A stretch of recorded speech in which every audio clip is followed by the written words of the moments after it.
Ok, salut tout le monde. Salut tout le monde. Comment ça va? Comment allez-vous? Ça fait très longtemps qu'on s'est pas vu un soir en live comme ça. Ah, ça fait un petit moment. Beaucoup de choses se sont passées entre-temps, beaucoup de microbes sont passés aussi entre-temps. Pas Mais, que, hein. Non, Ah, pas que, du temps. là, on a aussi. une belle qualité, là. Une belle qualité bien blanche, ouais. Si, c'est bien. Tu veux du Oui. jaune? Non, ça m'est égal. Je peux mettre du jaune si tu veux. Non, Regarde. mais non, mais c'est pas grave. Regarde. Regarde. Là. Tu Oh, vas faire comme ça? Non. Tu vas faire blanc? oh, c'est trop. Non, mais ça m'est égal. Peu importe, de toute façon, c'est vous qui nous voyez, moi je regarde pas. Non, mais c'est pas possible. Non, mais ça, c'est les femmes, vous êtes pas normal, hein. Salut, Jus. Merci, Jus, Non, mais on pour le s'arrange pas. Hein. réabonnement. Plus on vieillit, moins on s'arrange, hein, tu sais. Je ne commenterai pas. Quoi? Plus on vieillit, moins on s'arrange. Non, mais dans notre personnalité, je veux dire, Ah. tu sais, ça s'accentue, quoi, tu vois, comme tu es, plus le temps passe, plus tu es comme tu es, quoi. Tu vois. Ouais, d'accord. Non, mais je sais pas vous. Je Ouais, sais pas. si tu veux. Salut Océane, salut Chris, salut Adeline, salut tout le monde. Est-ce que vous allez bien? Est-ce que vous êtes en forme? Ça vous a Est-ce que plu? vous êtes content d'être en week-end? Je mets juste une petite story sur Insta parce que on a pas mis. Et puis après, c'est bon. Ah oui, c'est le week-end, tiens. Bon week-end à tous. Ça marche là, le micro? Parce que je vois que c'est rouge, c'est normal?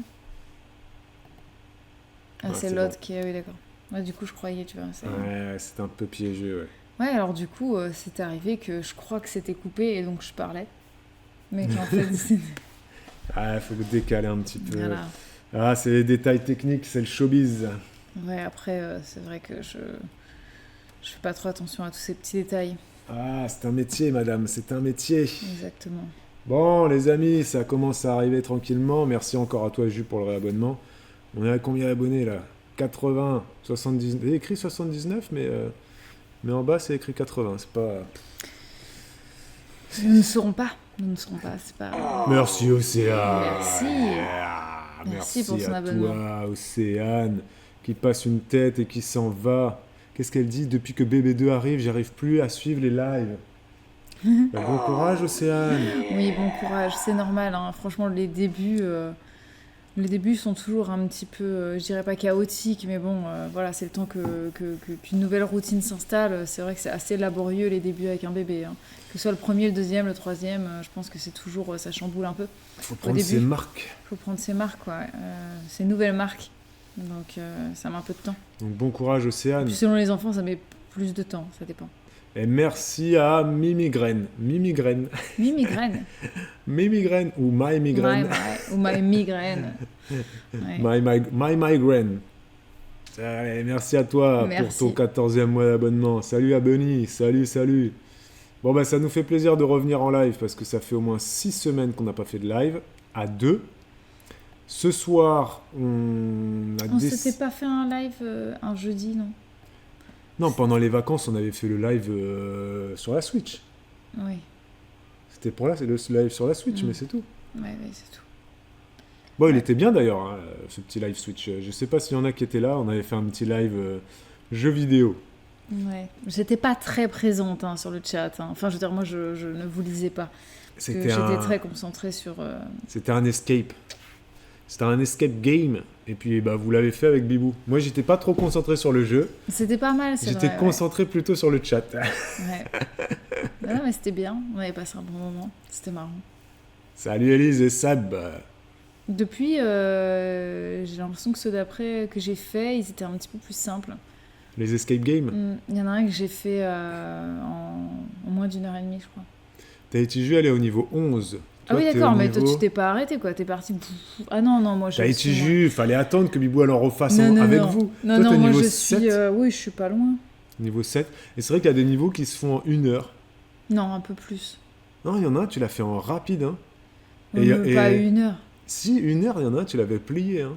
Ah ouais? Et des Non. autres, c'est un peu plus 1 heure, 1 heure et demie, grand max, quoi. Oui, maintenant, je mets plus 2 heures, quoi. Ouais. Ouais. Ils en ont fait un en 20 minutes. Ah oui, d'accord. Après, ils jouent à 2, donc bon. Oui. Mais on le refera sur Twitch, il y a les Oui, escape bah, games. du coup, tu n'auras pas le droit de participer. Hein. Tu seras là, mais tu diras rien. Hein. Parce que tu les auras déjà fait. Sauf si on est bloqué. Et tu nous donnes des indices, du coup. Tahiti Ju, elle pourra nous donner des indices. Mais des indices, pas la réponse. Hein. Voilà. Donc on refera des ouais, lives. Ça pourrait être bien, ça. On refera Ce des sera lives. Le Master Game. Game Master. Voilà. Le Master Game. On refera des lives Escape Game en direct sur la Switch. Vous allez voir. Donc ce soir, bon bah dis donc, ça cause là. Océane, elle nous dit que son bébé ne dort pas. Ah. Il ne dort pas et il tète beaucoup. Ah, oui. Bébé de 6 mois. Courage. Voilà. Courage. C'est ce que je dis aux parents. Et elle nous dit courage. également, Océane, qu'elle a eu la gastro en même temps que nous. Ah, c'est beau. C'est beau de partager ça. Mon fils et moi, nous avons été perfusés tellement c'était violent. Eh ben, écoute, Océane, t'as pas la belle vie en ce moment, toi, dis donc, hein. En plus de ça, t'as un bébé de 6 mois qui te... Bah, dis donc, gastro plus bébé de 6 mois qui est... Voilà.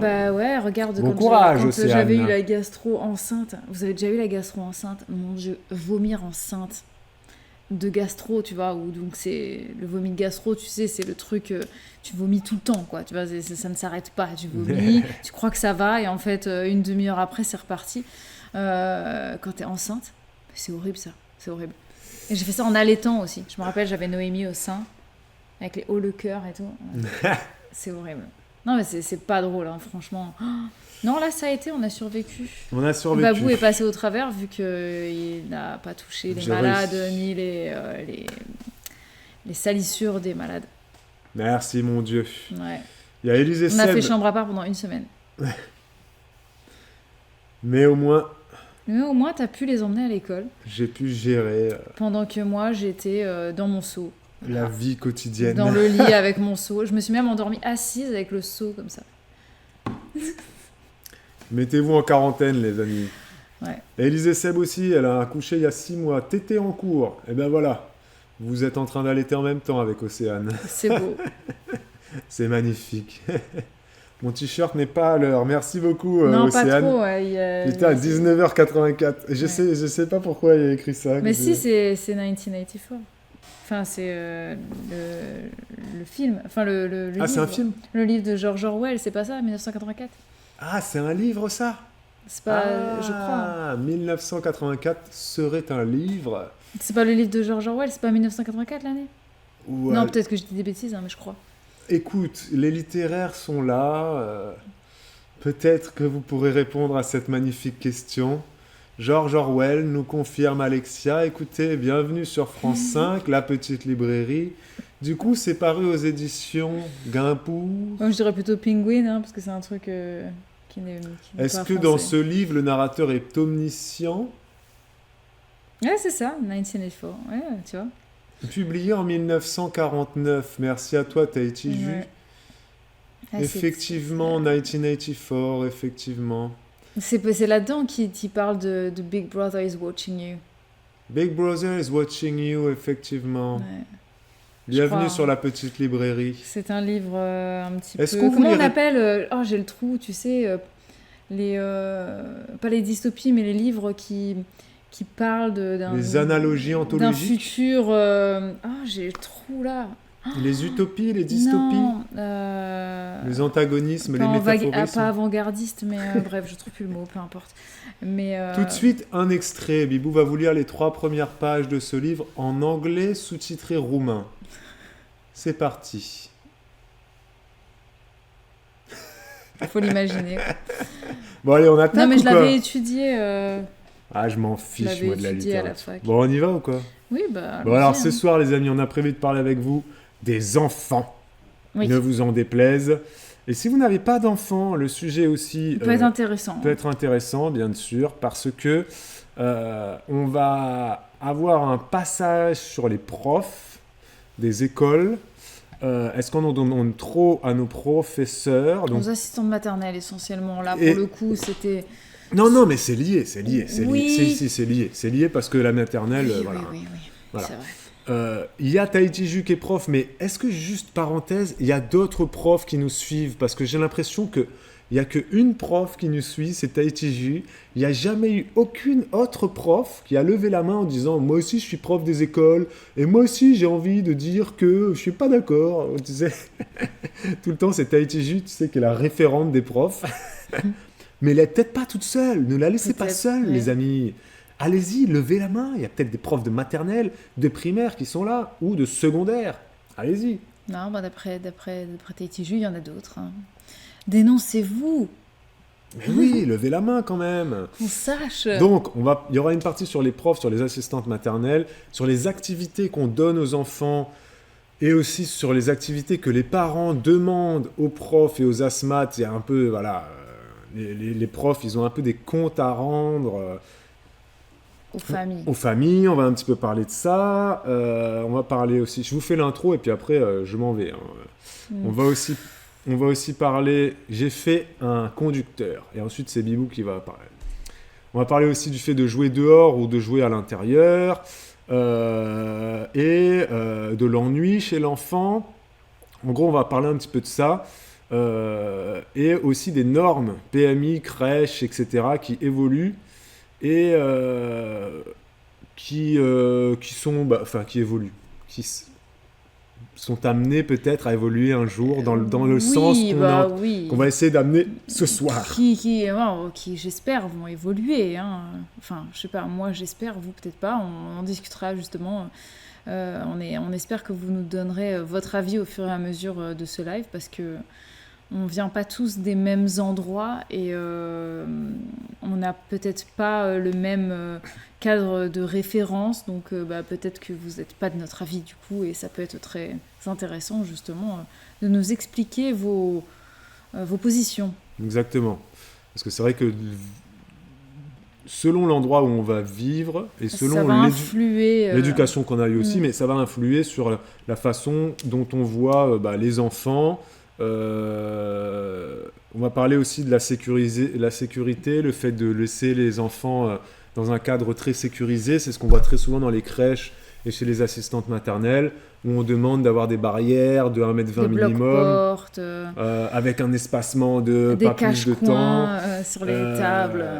Il y a des assistantes maternelles qui n'ont pas le droit d'avoir des jouets extérieurs si ce n'est pas des jouets qui sont aux normes, qui sont cimentés, vissés au sol, enfin bref, etc. Si tu as une balançoire que tu as acheté pas cher sur le bon coin, tu peux être amené à ce qu'on te demande de l'enlever en tant qu'assistante maternelle parce qu'elle peut être potentiellement trop dangereuse.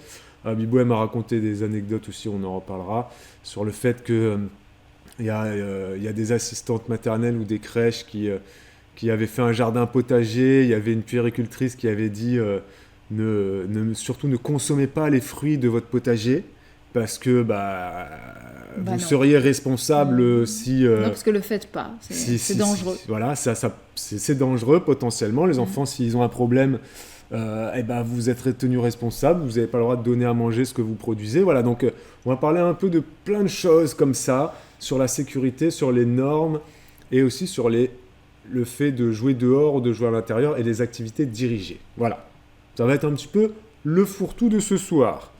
Première partie, du coup, peut-être que tu peux raconter ce que tu es allé faire Oui, hier. alors oui, déjà pourquoi, Qu'est-ce qui nous on amène va à ce resituer sujet pourquoi on aborde ce sujet. Dans notre département, il y a un... Sans trop de détails non plus. Non, j'ai vu... Qu'est-ce que tu es allé faire, voilà. Je suis allée à un ciné-débat sur la thématique des enfants dehors. Voilà, donc c'était un documentaire qui démontrait en fait l'importance de mettre nos enfants dehors au maximum pour apprendre le monde, pour apprendre la vie. Il y a beaucoup d'écoles qui pratiquent ce qu'on appelle l'école du dehors aussi, donc peut-être qu'il y en a qui connaissent ça entre vous, parmi vous, si vos enfants peut-être à leur école, donc n'hésitez pas à le dire, si vous avez des enfants qui dans leur école ont un programme école dehors, est-ce que toi, Tahiti Ju, c'est quelque chose que tu connais, l'école du dehors ? Mais voilà, en 2 mots, c'est des classes, par exemple, qui peuvent sortir et t'amener à partir 1 fois par semaine ou 1 fois tous les 15 jours, emmener toute la classe dans un parc ou en forêt. Et puis, c'est jeu libre dans la forêt. C'était le thème de la conférence Et d'hier. c'était ce thème. Ouais. Jouer dehors.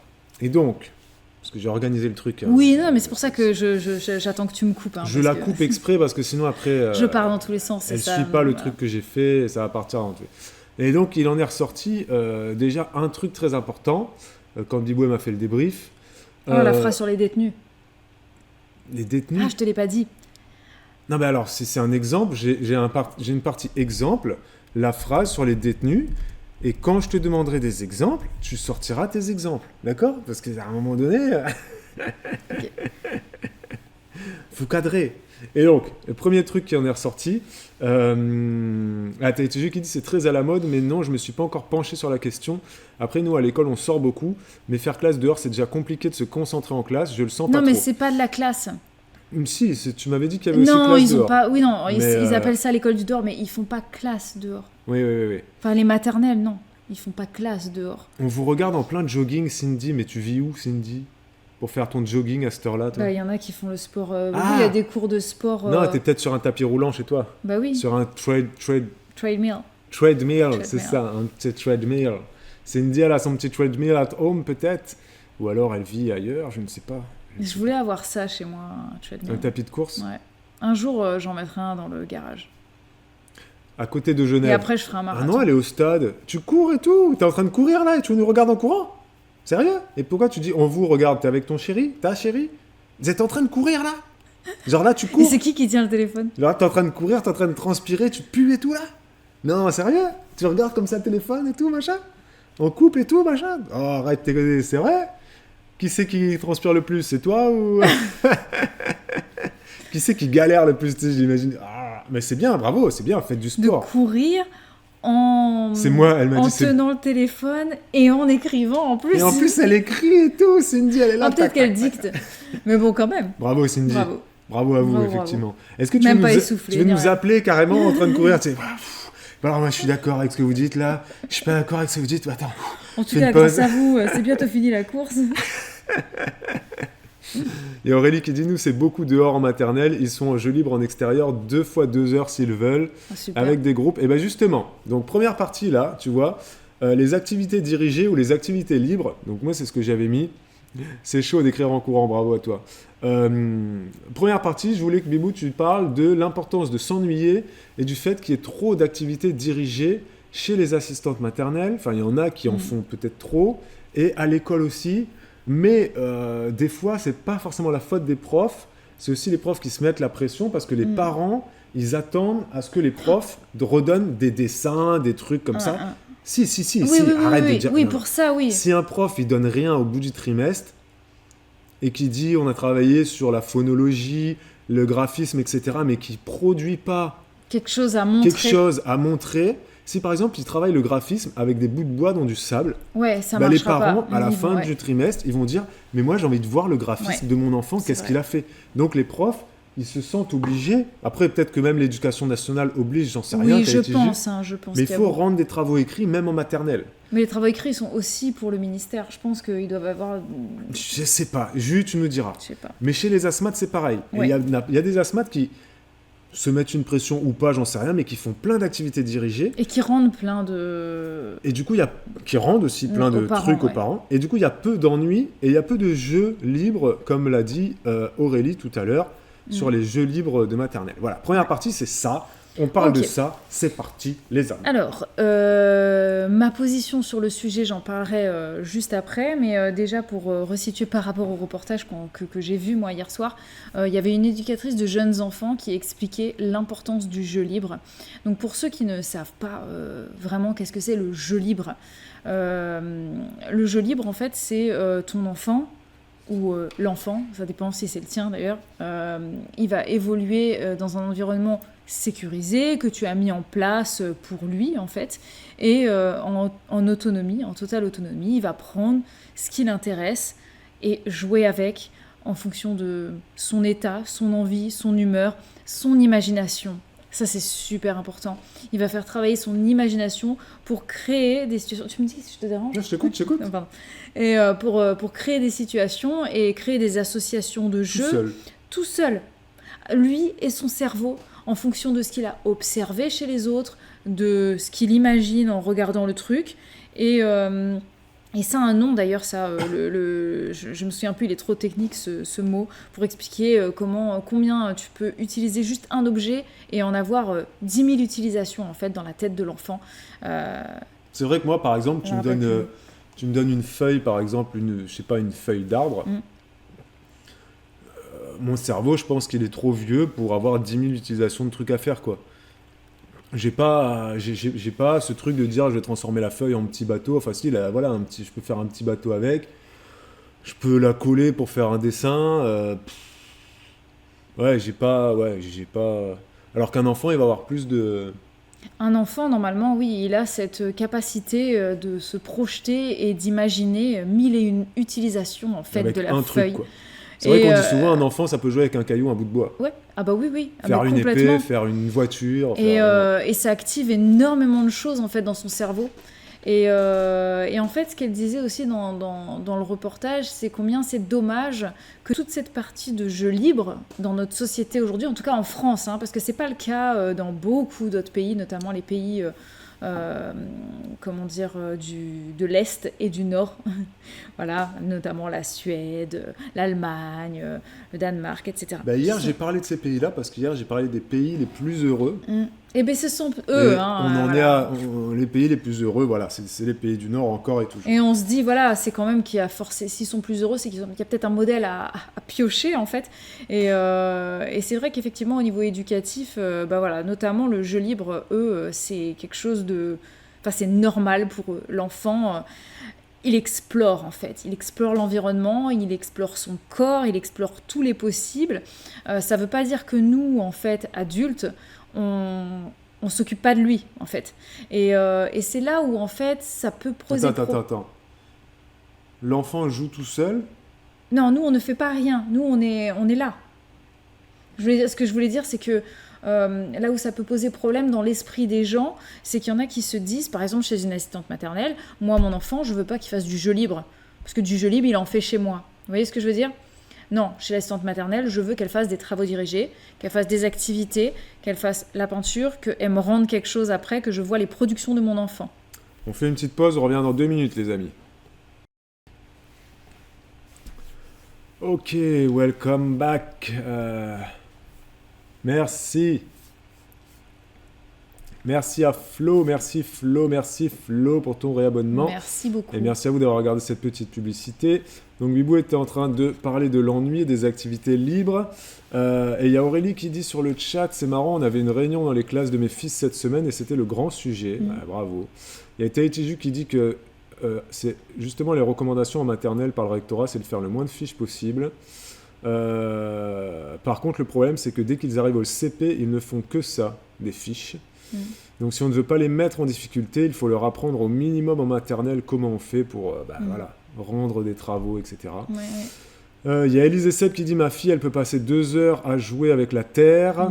Et il y a Taïtiju qui dit le problème, c'est que les enfants savent de moins en moins, malheureusement, jouer tout seul parce qu'il ne s'ennuie presque jamais. Alors ça, c'est un peu le mal du siècle dans les pays développés. C'est que j'ai l'impression, et je le vois autour de nous en fait, qu'il y a beaucoup de parents qui sont terrorisés à l'idée que leurs enfants puissent s'ennuyer. Et donc, ils essayent de trouver tous les moyens possibles de les occuper.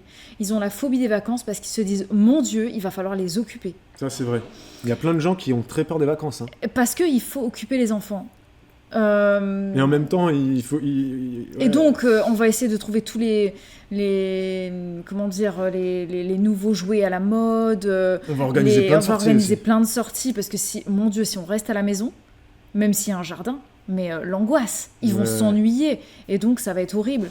Donc en fait, ce sont des parents qui vont apprendre à leurs enfants à, cette hyper sollicitation, toujours leur donner, une activité à faire, toujours leur dire quoi faire, comment le faire.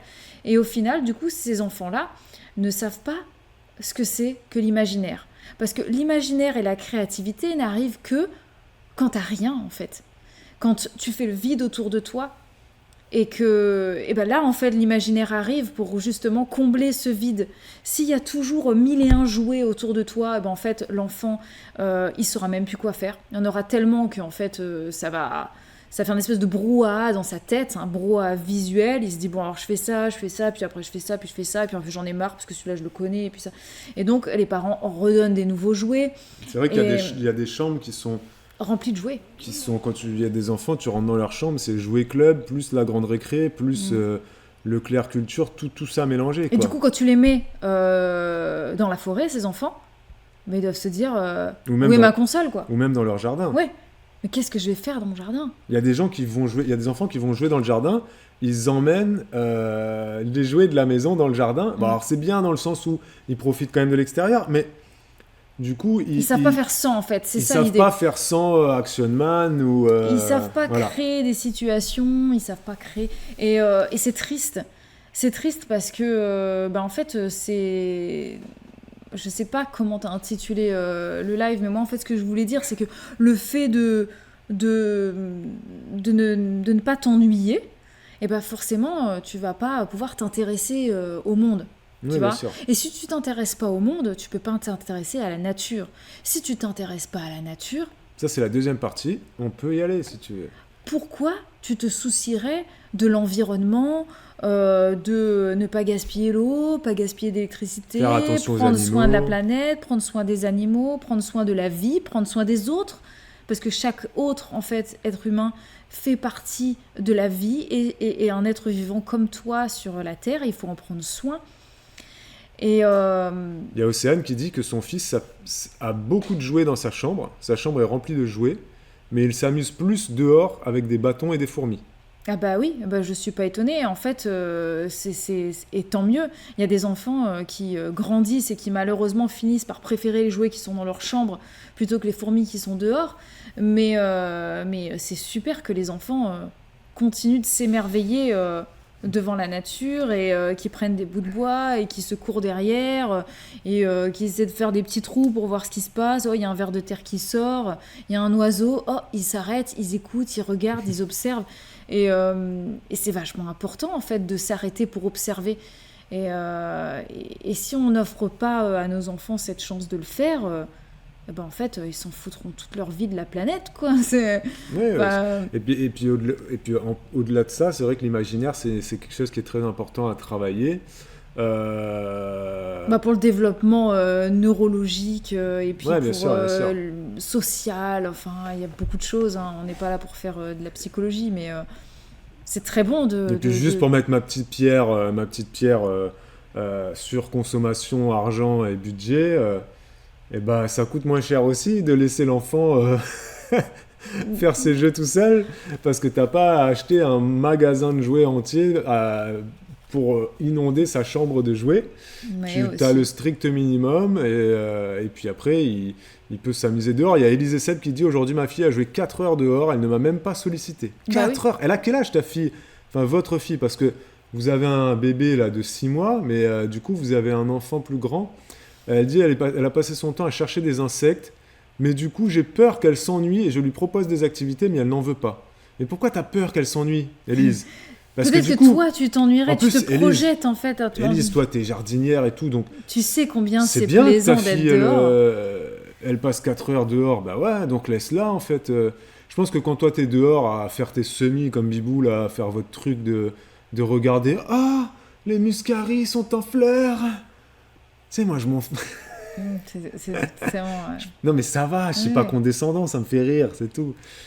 Ah, vous êtes mais du coup, toi, tu t'émerveilles moins, quand même. Hein. Moi, je m'émerveille bien sûr, je m'émerveille moins, voilà. Et je suis sûre que tu m'envies de ça. Non, mais bien sûr. Des fois. Je disais, je pense que Élise, elle est un peu comme toi, vous vous émerveillez devant des broutilles. Moi, je dis des broutilles, mais voilà, vous regardez des trucs dehors, vous trouvez ça magnifique. Donc, Élise... C'est une brindille. Une brindille, une broutille, ouais. Donc laisse ta fille s'ennuyer dehors avec ses coccinelles, c'est très bien ça. Ouais. Non mais attends. C'est sûr que par rapport à d'autres enfants, par exemple, mais de toute façon, nous, il suffit de voir les nôtres. Hein. Moi, je vois très bien les filles, quand elles sont dehors, elles se régalent. Alors oui, elles ont leur balançoire. C'est nous qui avons créé ça. Mais ça n'empêche qu'il n'y aurait pas la balançoire. Elles se contenteraient du reste, en fait. Après, on ne peut pas forcément dire que nos enfants... Enfin, c'est pas les championnes du Ah monde non. non plus Ah de non. l'imaginaire. C'est Ah vrai que non. nos filles, nous, Ah non, mais on en pour a une rappel, particulièrement pas voilà. du tout. Elles ont 7 ans, 6 ans et 4 ans et demi. Et c'est vrai que des fois, on est obligé de les pousser un peu, leur dire là, les filles, vous tournez en rond, vous traînez, allez dehors, faites-vous une aventure. Et souvent, ce mot-là, quand moi je leur dis ça, je leur dis faites-vous une aventure, inventez-vous une histoire, allez jouer avec les cailloux, allez jouer dans les fossés, avec les arbres et tout. Et là, très vite, je sais pas, c'est bon. Quand je leur dis ça, faites-vous une aventure, inventez-vous une histoire, faites quelque chose, parce que là, vous êtes là à traîner comme ça. Et des fois, je leur mets des petits trucs en disant vous avez de la chance, vous avez une super maison, un grand jardin. Il y en a, ils ont pas ça. Il y en a, ils vivent à Paris parce que en ce moment, en plus, Elena, notre plus grande, elle étudie la pauvreté à hauteur d'enfant. C'est un programme qu'il y a dans les écoles en ce moment. Pas dans toutes les écoles, mais voilà, c'est l'UNICEF qui a mis ça en place. Et du coup, notre fille, en ce moment, elle étudie la pauvreté à hauteur d'enfant. Donc, les enfants qui vivent dans les pays pauvres, les enfants qui vivent dans des logements défavorisés, etc. Les migrants, elle a fait... Et donc, donc toujours, des fois, je lui dis, Elena, prends conscience de la chance que vous avez, allez jouer dans votre jardin, sérieux, vous avez des animaux, vous avez des trucs, faites-vous des histoires, des aventures, et amusez-vous, quoi. Et ça fonctionne. Mais des fois, il faut quand même lancer cette phrase, quoi. Oui. Non, mais des fois, il faut les forcer à aller dehors. Voilà, des fois, il faut les forcer à imaginer. C'est pas clair, Oui, mais... pas vraiment. En fait, des fois, il faut diriger... Enfin, il faut quand même les diriger vers le chemin de l'ennui, il faut les diriger ensuite vers le chemin de l'imaginaire, sans leur dire, faut les forcer faites ça, à mais... quitter le jeu dans la maison, en fait, les jeux qu'on a. Des fois, on est obligé de les pousser à aller dehors, mais c'est surtout en période hivernale quand même. Hein. Oui, voilà, c'est ça. L'été, il faut dire qu'on n'a pas besoin de les forcer, elles sortent, quoi. D'ailleurs, l'autre jour, j'ai entendu Elena, elle avait ouvert les fenêtres, elle parlait à ses sœurs, elle dit « Oh là là, vous avez vu ce beau soleil, encore une belle journée qui s'annonce aujourd'hui. » Elle est mignonne. J'étais morte de rire. Mais, en tout cas, sur le chat, il y a passion petit caillou, passion ver de terre, passion escargot, passion fourmi, chenille, passion fourmi... Voilà, nous c'est passion fleurs en ce moment. Elles cueillent toutes les fleurs, les pâquerettes. Elles font un peu comme leur maman. Toutes les fleurs qu'elles trouvent, elles cueillent. Et puis elles apprennent les noms. Il y a Élise, du coup, qui nous dit « Je culpabilise bêtement de ne pas lui proposer des activités ou des sorties. » Et il y a aussi Océane, qui est un peu de la même team. Ça, c'est parce que c'est la team allaitement. Vous êtes en train de nous faire une télépathie d'allaitement et vous pensez pareil. Et Océane, elle culpabilise parce que elle a de la peine, elle a l'impression d'être une mauvaise mère si elle voit son enfant s'ennuyer. Et des fois, son fils vient lui dire « Maman, je m'ennuie ». Et du coup, elle a l'impression d'être une mauvaise mère parce qu'elle pense, Océane, qu'il faudrait qu'elle lui propose des activités dirigées, etc., etc. Qu'est-ce que tu peux leur dire ? Non, il faut jamais culpabiliser. Après, ce qu'il faut essayer de faire peut-être, c'est de changer ton regard déjà sur l'ennui. L'ennui, c'est pas quelque chose de négatif. C'est quelque chose qui peut devenir productif en fait. Parce que si tu t'ennuies jamais, tu sauras jamais comment t'occuper en fait. Alors que quand tu t'ennuies, tu rêvasses et tu penses et tu crées et puis hop, tu pars sur quelque chose. Et l'ennui en fait, il dure jamais très longtemps parce que dès qu'il arrive, tu trouves quelque chose à faire. Alors que si tu t'ennuies jamais et que tu refuses de rester dans un état d'ennui, du coup, tu n'as pas les solutions en fait. T'attends qu'on te dise quoi faire. C'est ce que je veux dire ? Exact. Et c'est vrai que moi j'aime bien des fois laisser par exemple nous Olivia et Noémie elles s'ennuient pas dès qu'elles sont en train de traîner hop elles partent sur quelque chose. Elena c'est beaucoup plus compliqué. Elle s'ennuie et elle vient traîner devant nous, elle commence à faire n'importe quoi. Puis elle dit je sais pas quoi faire machin et nous on lui donne pas de réponse tout de suite en fait.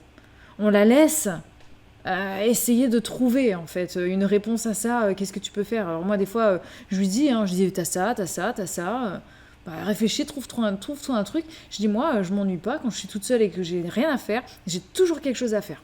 Et donc elle observe et puis des fois elle fait ah je sais et puis après elle part sur quelque chose. Mais elle a du mal à se... Voilà, c'est un peu plus difficile pour elle de créer, d'imaginer... Peut-être parce que c'est la première aussi, notre premier enfant, et qu'on l'a peut-être trop sollicité aussi quand elle était petite. Exactement. Peut-être qu'on lui a proposé trop de choses, on lui a dit tiens, ça, on a fait trop de choses, trop d'activités dirigées. Très clairement, on a fait beaucoup plus de trucs avec Elena qu'avec les deux autres. Alors, Après, il y a sa personnalité aussi. Voilà, hein, mais de toute façon, voilà, c'est chacun. Il y a aussi la passion feuille morte. Ça doit être relou, la passion feuille morte dans les sacs d'école. Ben, on la connaît, hein. Nous, c'était les feuilles mortes, les cailloux et les brindilles. Les cailloux, surtout les cailloux, nous. Non, mais les brindilles, il y en a plein. Tu les as pas vus? Moi, j'ai fait les sacs, hein, il y a pas longtemps, là, leur caisse dans l'entrée. Il y a des petits bâtons, et puis chaque petit bâton est différent. Donc, faut pas les jeter, tu vois. On fait la collectionnite des trucs. Enfin, voilà. Il y a Daddy qui dit, mes filles aussi, au début, elles râlent parce qu'elles s'ennuient, mais si je les laisse dans leur ennui, finalement, elles trouvent des idées. Voilà, ça c'est pour... petit message pour Océane et Élise, vous voyez, vous inquiétez pas. Mais oui. Mais dites-vous qu'en fait, de leur donner réponse à leur ennui pour les sortir de l'ennui le plus vite possible, ça va leur desservir. Les desservir. Les desservir. Il y a Océane qui dit, mon fils dit qu'il ne sait pas jouer tout seul, il veut que je joue avec lui. Moi, la réponse que je lui ferais, c'est pas la bonne réponse. Hein, parce que je suis pas très diplomate. Je dirais, mon fils, oh, regarde-moi. Tu vas jouer tout seul de temps en temps. Il faut que tu apprennes à jouer tout seul, parce que je ne serai pas toujours là pour jouer avec toi. Des fois, j'ai besoin de travailler, des fois, j'ai besoin de m'occuper de ta petite sœur, ou de, je sais pas, voilà. Océane, tu as une vie aussi, et donc tu peux pas être H24 avec ton fils. Et donc, il faut qu'il apprenne à pas se suffire à lui-même, mais si, un peu. Ouais. Tu peux pas être tout le temps avec avec dans lui. La vie, de toute façon, il faut apprendre à se suffire à soi-même. Donc, tu lui dis, mon fils, je peux pas être tout le temps avec toi. J'ai plein d'autres choses à faire. C'est pas que j'ai pas envie de jouer avec toi, je peux jouer avec toi si tu veux tout à l'heure, pendant une demi-heure, etc. On peut faire ce jeu, mais là, tu peux jouer tout seul, regarde, essaye d'inventer une histoire avec ça. Tu peux diriger, il y a Taïtiju qui dit au début, il a fallu que je montre l'exemple à mon fils avant qu'il réussisse à s'inventer des histoires. Vers 5 ans, ça s'est débloqué, je pense. Ouais, ben là, j'ai envie de mettre le doigt là-dessus, justement, c'est ce que j'allais vous dire. Si vos enfants ne vous voient pas, en fait, être dans l'ennui et créer quelque chose, bah, ce sera peut-être moins naturel pour eux, en fait. Parce que les enfants, ils nous copient. Ils nous regardent et ils font comme nous. Donc, oui, mais nous, en tant qu'adultes, on ne s'invente pas des histoires. Non, mais ce que je voulais dire, c'est que si, par exemple, toi, ta façon de t'occuper, c'est d'être tout le temps sur ton téléphone, par exemple... C'est vrai. Qu'est-ce que tu veux que ton enfant il fasse en fait? Il va attendre d'avoir en fait la même chose pour se dire peut-être que si j'ai ça, du coup ça ira mieux. Alors que si tu montres l'exemple en faisant des choses de tes mains en fait, ou en faisant la cuisine, ou en étant dehors, tout simplement. Tu vas dehors, tu t'assois, tu prends un livre.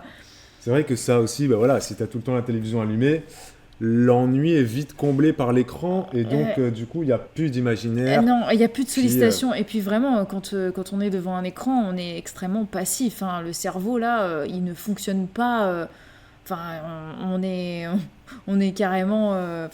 Il est presque off en fait. Hein. Il y a des études qui ont prouvé que c'est carrément passer 20 minutes d'écran, en fait, on est dans un état de semi-hypnose. Donc voilà, c'est pas ce qui va faire développer le cerveau de l'enfant, en tout cas. Donc, le nôtre non plus, mais le nôtre, il va plus se développer maintenant. Ce que je voulais dire, c'était pas forcément les écrans chez l'enfant, mais c'est si l'écran est allumé tout le temps à la maison et que les parents sont devant la télé, parce qu'il y a des parents qui passent leur journée devant la télé. C'est pas montrer le bon exemple. L'enfant, quand il revient à l'école, la télé est allumée. Il va s'asseoir devant. Quand il part le matin, la télé est allumée. Papa regarde, maman regarde. Et dès que c'est éteint, maman, je m'ennuie. Il n'y a pas d'imaginaire, effectivement. Et donc les parents, ils vont aller à Jouet Club pour acheter plein de jouets. Au final, l'enfant va jouer avec pendant une semaine, il va se lasser. Et c'est le cercle vicieux, en fait, parce que si tu cultives pas cet ennui et cet imaginaire... l'enfant, il attend ça. Et tu te mords les doigts après. Il sait pas faire sans, en fait. Il sait plus faire sans. Il peut pas apprendre à faire sans, en fait. Deuxième partie ce soir, donc jouer dehors. Jouer dehors. Donc jouer dehors, on en a parlé un petit peu avec toutes les passions de vos enfants, à ramener des trucs dehors. Mais on peut peut-être redévelopper un peu cette partie-là. Sur la mise en place, par exemple. L'importance de jouer dehors, comment jouer dehors, mise en place et tout ça. Et aussi comparer, revenir sur l'école dehors, etc. Parler un peu des écoles où les enfants ne vont jamais dehors. Oui. Parce que ça existe, il y a des écoles où les enfants ne vont jamais dehors. Ils ont des cours de récréation dans certaines écoles où il n'y a pas de végétation. Ça, c'est souvent dans les grandes villes. Mais ça existe. Et tu me disais qu'il y a des études qui ont démontré qu'il y a des enfants dans ce type d'établissement-là qui vont avoir les yeux plus fragilisés. Je ne sais plus ce que tu disais. Oui. Vas-y. Oui, alors moi j'ai pas les chiffres exacts, hein, mais la vue en fait des enfants d'aujourd'hui est moins bonne que celle des enfants d'il y a 20 ans, 30 ans. Leur tonicité musculaire est beaucoup moins importante que celle des enfants d'il y a 20-30 ans. Quel autre chiffre il donnait voilà, il y a des capacités en fait qui sont diminuées par rapport à notre génération, par exemple, parce que on a des enfants aujourd'hui qui sortent beaucoup moins, Il bouge moins. qui bougent beaucoup moins, qui sont beaucoup plus assis, qui se sédentarisent en fait. Et un enfant a besoin de bouger. C'est pas 10 minutes, 20 minutes par jour, hein, c'est 2 heures par jour, enfin plus même si possible. L'enfant il court toute la journée et c'est comme ça qu'il se développe.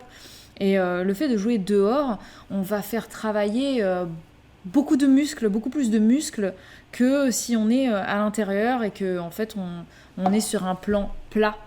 Le sol de la maison, le sol du béton en fait des routes et tout ça, c'est plat. Du coup, au niveau de la marche, en fait, il n'y a pas beaucoup de muscles qui sont sollicités comparativement à si l'enfant marche dans l'herbe, dans la terre, dans la boue, sur les racines, sur du sable, qui passe par-dessus les racines des arbres. Quand l'enfant joue dans la nature, il peut escalader aussi des petits rondins, il peut escalader des petites échelles. La boue, c'est vrai, tu as raison, le fait de marcher dans la boue, ça sollicite énormément les muscles. Oui, et puis ça fait travailler l'équilibre aussi. Marcher dans les graviers, marcher dans du sable, dans l'herbe, c'est un peu mou, c'est pas droit. Du coup, l'enfant, il travaille énormément son sens de gravité, son équilibre, tous ses muscles des abdominaux profonds, beaucoup plus qu'un enfant qui marche que sur du plat toute la journée. Et c'est vrai qu'il y a Tahiti qui dit que justement, dans leur école, ils en parlaient justement à la récréation ce midi entre collègues, ils ont enlevé au fur et à mesure toute la végétation de l'école. Toutes les fleurs, toutes les plantes, soi-disant parce que la poussière endommageait les nouveaux volets roulants, que les épines des arbustes étaient dangereux, mais apparemment maintenant ils reparlent de revégétaliser. Donc c'est con parce que... C'est exactement ce qui est en train de se passer de façon globale dans toute la France en fait. Tu bétonnes. On a trop bétonné en France, pas que dans les cours de récré, mais voilà, bref, partout. Et maintenant on se dit, allez, on va replanter des arbres. Bon, c'est super, c'est bien des fois de faire marche arrière, mais bon... C'est toujours drôle dans une école de dire on va enlever les arbustes parce que c'est dangereux, on va enlever les plantes, on va enlever les arbres et tout. Enfin, et du coup, comme le dit Bibou, si dans une cour de récré, tu n'as que du béton, une structure avec un toboggan et voilà, une petite balancelle. Non, il n'y a même pas de balançoire dans les cours d'école. Souvent, c'est des espèces de cabanes. Voilà. Les tape-cul des fois, mais bon. Mais si tu n'as pas d'arbres, si tu n'as pas d'herbe, ben ouais. Et si l'enfant, quand il rentre chez lui, il est sur du béton, il rentre chez lui, il va dans un immeuble ou dans un petit pavillon, il n'y a pas de jardin, en fait, l'enfant voit jamais la nature. Le jour où il va marcher dans le sable, il va faire « Oh, c'est quoi ça ? C'est tout quoi ?» mou. Il va rentrer chez lui, il aura des courbatures. Parce que c'est des muscles de son corps qui n'ont jamais travaillé de sa vie. Enfin, on en rigole là, mais en fait, c'est pas du tout rigolo. C'est pour vous expliquer à quel point c'est vraiment mais méga important, en fait, que là, c'est un genre de tire la sonnette d'alarme, tu vois.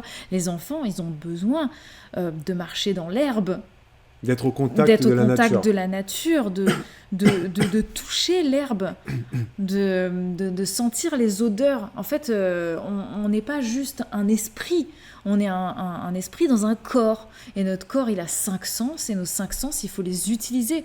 Les enfants, quand ils découvrent le monde, vous le savez, si vous avez des enfants, ils mettent tout à la bouche. Pourquoi ? Parce qu'ils veulent goûter.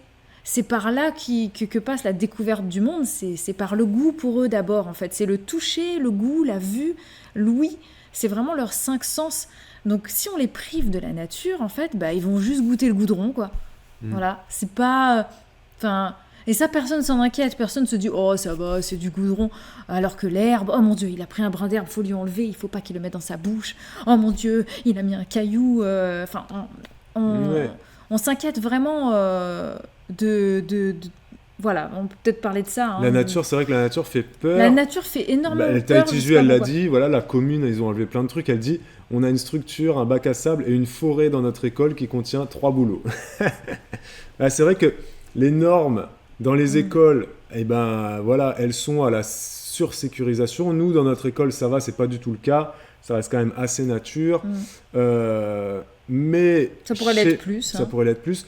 Nous, on a la chance d'avoir un extérieur, donc les filles, on vit à la campagne. Bon, voilà. C'est comme Élise et Seb. Elle dit, Élise, en revanche, nous, on fait pas beaucoup de sorties en dehors de chez nous ou très rarement. En soi, vous n'avez pas besoin. Bah oui, c'est comme je nous. pense que vous avez un grand terrain, Élise. Je sais pas si vous avez des animaux ou quoi. En soi, bah oui, c'est pas eux qui font les.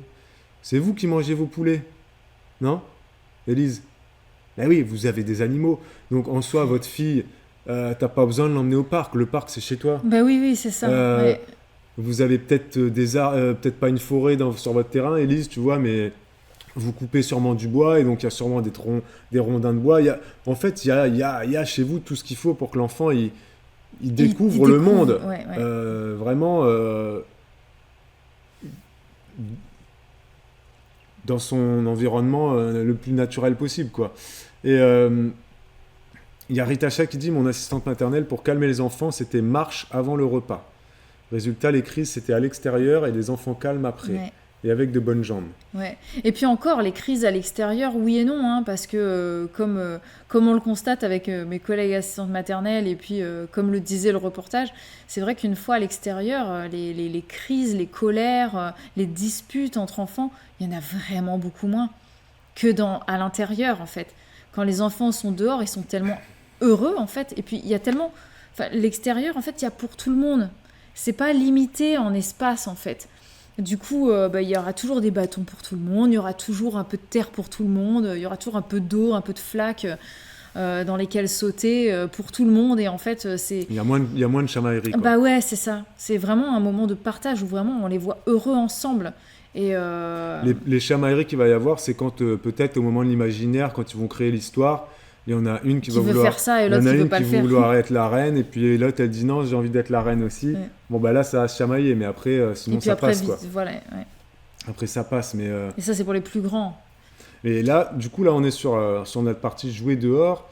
Est-ce que dans la conférence que tu as vue, il parlait des villes, parce que c'est bien beau de dire jouer dehors, mais du coup quand tu es dans une ville et que tu es dans une école où il y a du béton partout et que le parc le plus proche, je sais pas, tu habites dans le 18e arrondissement de Paris, que ton école, elle a aucun arbre, et que si tu veux emmener ton enfant voir la nature, il faut que tu fasses 6 pâtés de maison pour aller au parc le plus proche. C'est pas forcément cohérent. Bon, c'est pas de ta faute, c'est de la faute de la mairie, c'est de la faute de l'être humain qui a trop bétonné tout ça, mais c'est plus dur. Oui. Alors, ils en parlaient justement dans le reportage, et ce qu'ils disaient, c'est que, évidemment, si tu peux faire une balade en forêt de temps en temps, c'est le must. Voilà. Tu fais les sacs, tu prends ta voiture, hop, et tu fais une balade en forêt, tous en famille. Merci Cindy. Ou alors au parc. Il y a forcément un parc où vous pouvez aller. Après, c'est pas quelque chose de possible à faire au quotidien quand tu habites dans une grande ville, forcément. Mais tu peux ramener la nature à toi et puis observer la nature quand même. Parce que même dans les grandes villes, il y a des arbres. Même dans les grandes villes, il y a des animaux, il y a des oiseaux. Tu peux faire pousser des herbes aromatiques dans des petites jardinières ou des pots dans ta maison, dans ton appartement. C'est vrai. Tu peux avoir des plantes vertes chez toi. Et donc tu peux amener la nature. Et puis la nature, c'est pas que les arbres, c'est aussi le ciel, c'est aussi les nuages qui courent dans le ciel, c'est aussi le soleil qui va se refléter dans un verre d'eau qui est sur la table. Enfin, tu peux voir de la nature partout. C'est vrai juste l'écouter, la regarder, l'observer avec tes enfants. C'est vrai que moi souvent je vous parle de Paris et j'ai cette espèce de visuel de Paris en mode ville ultra bétonnée, il n'y a rien, il n'y a aucune nature, etc. Il y a des parcs. Mais en même temps, parce que moi je suis quelqu'un de très paradoxal dans ma tête, j'ai plusieurs personnalités, tu vois. Je suivais un youtubeur à une époque qui a arrêté ses contenus d'ailleurs, qui s'appelle Super Echo. Bibou, elle avait fait une vidéo avec lui. Ceux qui suivent depuis très longtemps, c'était la vidéo Wonder Woman. Je sais pas s'il y en a qui l'ont vu cette vidéo. Est-ce qu'il y en a là dans le chat qui ont vu cette vidéo Wonder Woman avec Super Echo? Bibou, elle avait testé le parcours, vous savez, le free run avec Super Echo. Et donc ça remonte à plusieurs années en arrière, hein, ça maintenant. Hein. Ouais, il fait plus de contenu, il a arrêté depuis 1 an. Et ben lui, c'est un Parisien, Super Echo. On était allé à Paris pour faire la vidéo et tout, et on avait fait la vidéo autour, on était entouré d'immeubles, il y avait des immeubles de partout, c'était un décor ultra urbain. Et lui, sa chaîne YouTube, ah Lolita Gienne, salut, évidemment que je l'ai vu. Sa vidéo, le concept de sa chaîne YouTube, c'était je veux tout apprendre. Et un jour, il avait fait une vidéo sur les oiseaux. Et moi, je m'étais dit, il voulait apprendre tous les chants d'oiseaux. T'avais vu passer? Il voulait apprendre tous les chants d'oiseaux, il voulait reconnaître tous les oiseaux et tout ça. Et moi, je m'étais dit, mais le mec, il vit à Paris, quel oiseau il va trouver? S'il trouve des pigeons, il va en trouver, mais je veux dire, tu vas pas trouver 10 races d'oiseaux. Mais en fait, pas du tout. Il disait qu'il y a plein d'oiseaux différents à Paris. Plein. Et en fait, il y a des arbres partout à Paris. Mais oui. Partout, il y a Bien des arbres. sûr. Dans toutes les rues, il y a des arbres. Et en haut des arbres, il y a des oiseaux. Peu importe où tu vis à Paris, il y a des arbres, il y a des oiseaux. Il faut juste les chercher. Des fois, effectivement, il faut que tu mettes ta tête dehors et puis l'arbre le plus proche, il va être un peu plus loin. Mais il y a des trucs. Il y a des petits parcs, il y a des moyens parcs et il y a des grands parcs. Et il y a même des très grands parcs, les trucs à Paris. Et là, puis il y a des forêts qui sont et puis il y a aux des abords forêts un de peu Paris. plus loin, etc. Donc en fait, effectivement, peu importe la grande ville où t'es, et Marseille c'est pareil. C'est Marseille, on se dit, mais en fait, Marseille, t'es à la nature, bah t'es à la mer. La mer, c'est la nature, direct. T'as la nature à ouais, La nature, c'est pas juste la forêt. t'as la nature partout. Ouais. Et c'est vrai que l'importance de jouer dehors et de faire jouer nos enfants dehors, eh ben c'est important, voilà, mais c'est Bibou qui va continuer là-dessus. Non, mais oui, c'est important. Je vous l'ai dit, hein, pour Tu me racontais une anecdote sur... Parce qu'à la conférence qu'elle a vue hier, il y avait un mec qui était directeur d'une micro-crèche et il vous a raconté une anecdote sur les jeux libres en forêt, où il laissait carrément les enfants seuls dans la forêt. Tu peux raconter ça? Oui, alors... Après la pub? Oui. Ok. On revient dans 2 minutes. Il faut qu'on remplisse nos verres. Et puis il y a une autre anecdote aussi. On vous redit ça tout à l'heure. Et là, on coupe. Ok. Salut. Salut. Merci à vous d'avoir... On discute pendant la pub. Bah oui, t'imagines, si on coupait et puis on restait comme ça. Merci à vous d'avoir regardé cette Ouais. petite minute de publicité. Donc là, jouer dehors, l'importance de jouer dehors. Bibou, elle va vous raconter 2 anecdotes sur les jeux libres en extérieur et on va enchaîner avec une transition sur les normes pour rebondir sur ce que TATJ a dit, les normes, les jouets, voilà, on sécurise les cours d'école, on supprime les arbres et tout ça. Là, il y a des trucs assez drôles. Oui, alors déjà la première anecdote, je vais parler d'une instite qui parlait de quelque chose qu'ils ont mis en place dans son école depuis récemment. C'est donc de faire une... Je sais pas c'est combien de temps qu'ils le font, si c'est une matinée complète ou si c'est juste 2 heures ou je sais pas. Juste, c'est l'école qui fait l'école dehors, là? Oui. Et donc, ils ont mis en place ça tous les 15 jours. Elle part avec sa classe de maternelle et son ATSEM. Et puis, ils vont en forêt, dans un grand parc. Et puis, les enfants donc, qui ont donc entre 3 et 6 ans, si je dis pas de bêtises, c'est ça, hein. Les petits moyens grands, quoi. Ouais, bah oui, c'est ça. Petit moyen grand. Enfin, les moins de 6 ans, quoi. Et ils sont en totale liberté, en fait. Et ils grimpent dans les arbres, ils se coursent avec des grands bâtons qui font 3 fois leur taille. Et voilà, donc en fait, elle nous disait qu'en fait, elle fixe le cadre, les règles avant d'y aller. Elle les répète ensuite à chaque fois. Et ensuite, vaille que vaille, quoi. Tout le monde s'éclate et elle jette un œil, elle les regarde de près ou de loin parce qu'en fait, elle peut pas voir tout le monde en même temps.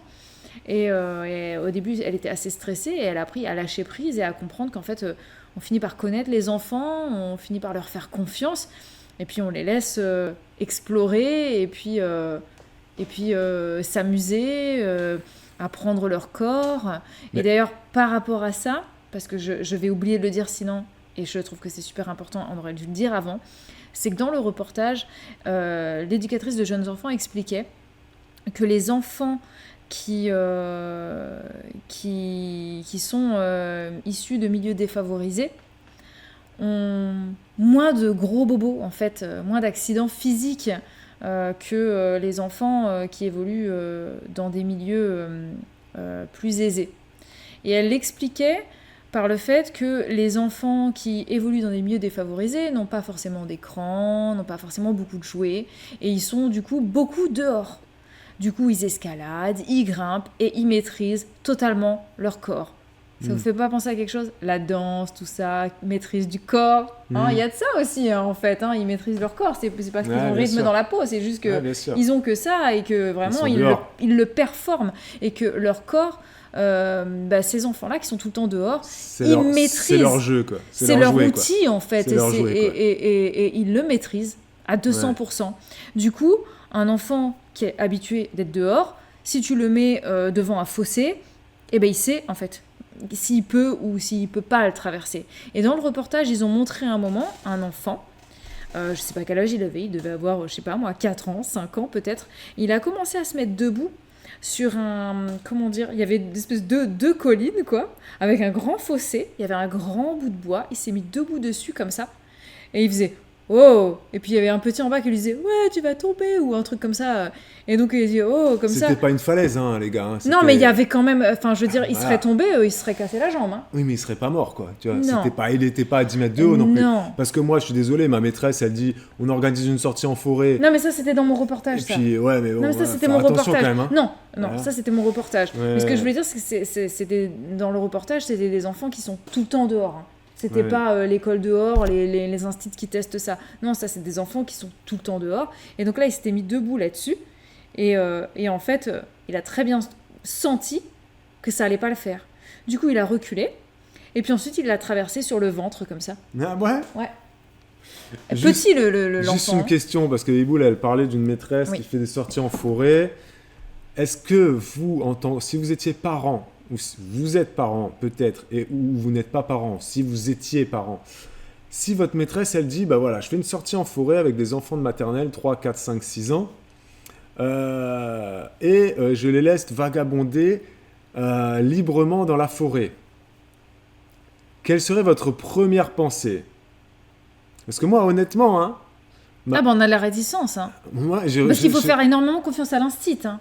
Non, mais c'est ça. C'est-à-dire que je suis conscient du fait qu'il faut que les enfants évoluent, il faut faire confiance aux enfants, etc. C'est bien qu'ils évoluent dans un environnement naturel, etc. Mais c'est vrai que moi, je fais partie des gens où j'aime bien qu'il y ait un petit peu de cadre, un petit peu de normes, etc. Oui, tu as été juste à l'heure de répondre. Et c'est vrai que si je sais que la maîtresse, elle laisse un petit groupe aller par là, elle laisse un petit groupe aller par là, elle laisse un petit groupe aller par là, sans adulte pour encadrer chaque petit groupe, ça me ferait flipper. Honnêtement. Alors, moi, tu vois, je peux me permettre de dire quelque chose. Donc ça va un peu à l'inverse, tu vois, de tout ce qu'on est en train de dire depuis tout à l'heure. Non, parce que en fait, je pense que à partir du moment où tu fais confiance à l'instinct, si voilà, je pense déjà que ça va mieux. Et puis ensuite, je pense que tu connais ton enfant, tu vois. Et nous, par exemple, nos enfants, elles n'iraient pas se mettre en danger. Oui, bien sûr, oui. Elles resteraient plutôt là où il y a les instits, plutôt autour d'eux. Donc voilà. Après, si tu as un enfant qui n'est pas habitué à évoluer dans ce type d'endroit, tu peux avoir peur que du coup, il parte n'importe où, il se fasse mal. Moi, je ne serais pas inquiète. Voilà. Moi, en tout cas, avec les instits qu'ils ont, je ne serais pas inquiète. Parce que j'ai confiance en la façon dont nos enfants ont de gérer leur corps. Après, moi, de toute façon, j'accompagnerai la sortie scolaire. Donc, comme Élise a dit, moi, j'irai à la sortie scolaire. Il y a Daddy qui dit, je l'encourage vraiment. Moi, je flipperai. Il y a Cindy qui dit, s'il y a plusieurs adultes pour regarder de loin, c'est OK. Il y a Flo qui dit, moi, je flippe aussi. Balade en forêt, c'est super, mais il faut que ça soit bien encadré de A à Z et avec des parents qui accompagnent que je connais. Il y a Jus qui dit... moi je trouve ça cool, je le fais et je vois pas ce que ça risque. De quoi vous avez peur ? C'est une forêt, pas un centre commercial. Écoute, dans une forêt, comment te dire T'as peur de les perdre parce que c'est peuvent trop grand. Ils peuvent se perdre, quoi, tout simplement. Mais tu fixes des règles. Après, il faut pas oublier que dans toutes les activités que tu fais avec des enfants... Parce que là, peut-être que Tahiti Ju, elle n'a pas entendu, il pardon. faut mettre un cadre. Non, mais Ju, elle a peut-être pas entendu ce que tu as dit tout à l'heure. Mais la maîtresse laissait les enfants sortir de son champ de vision, volontairement. Oui, mais c'était pas... Tu vois ils avaient des limites, en fait. Mais les limites, quoi? Elle a mis des plots en disant vous Non, dépassez mais pas les plots? elle leur C'est a quoi dit... les limites? Vous dépassez pas tel arbre? Physiquement, elle a dû leur dire c'est là, c'est là, c'est là. Ouais, c'est là, ça marche pas avec les enfants, Je sais ça. pas, avec sa classe. Enfin, en tout cas, tout se passe très bien. Voilà, après... Je le ferais pas moi parce que j'aurais peur. Voilà, moi, juste avec 3 enfants, c'est bon, mais plus. Après, ce que dit si Ju, c'est pas les miens, j'aurais trop peur. ce que dit Tahiti Ju, c'est ce que tu m'as dit. Tahiti Ju, elle dit ils sont petits, donc ils restent toujours près des adultes. Oui, mais des fois, en grande section, tu as des enfants de 6 ans, ceux qui sont nés au mois de janvier. Donc, je sais pas juste si toi, tu as des petits, moyens, grands, mais les grandes sections de 6 ans, des fois, c'est des CP qui sont limite des pré-ados. À 6 ans, tu vas plus rester collé à la maîtresse. Les 3, ça 4, dépend les des 3, 4 enfants, ans, oui. en fait. C'est pour ça que je dis ça dépend vraiment des enfants. Et il y a des enfants qui ont des tempéraments. Nous, je sais, à l'école, il y en a certains, mais c'est mort. Ils se barreraient, quoi, en fait. Ah, il y a Ju qui dit je les perds pas de vue, par contre. Ouais. Il y a des enfants, ils se barreraient clairement, en fait. Oui, donc, c'est sûr. c'est pour ça que ça dépend vraiment...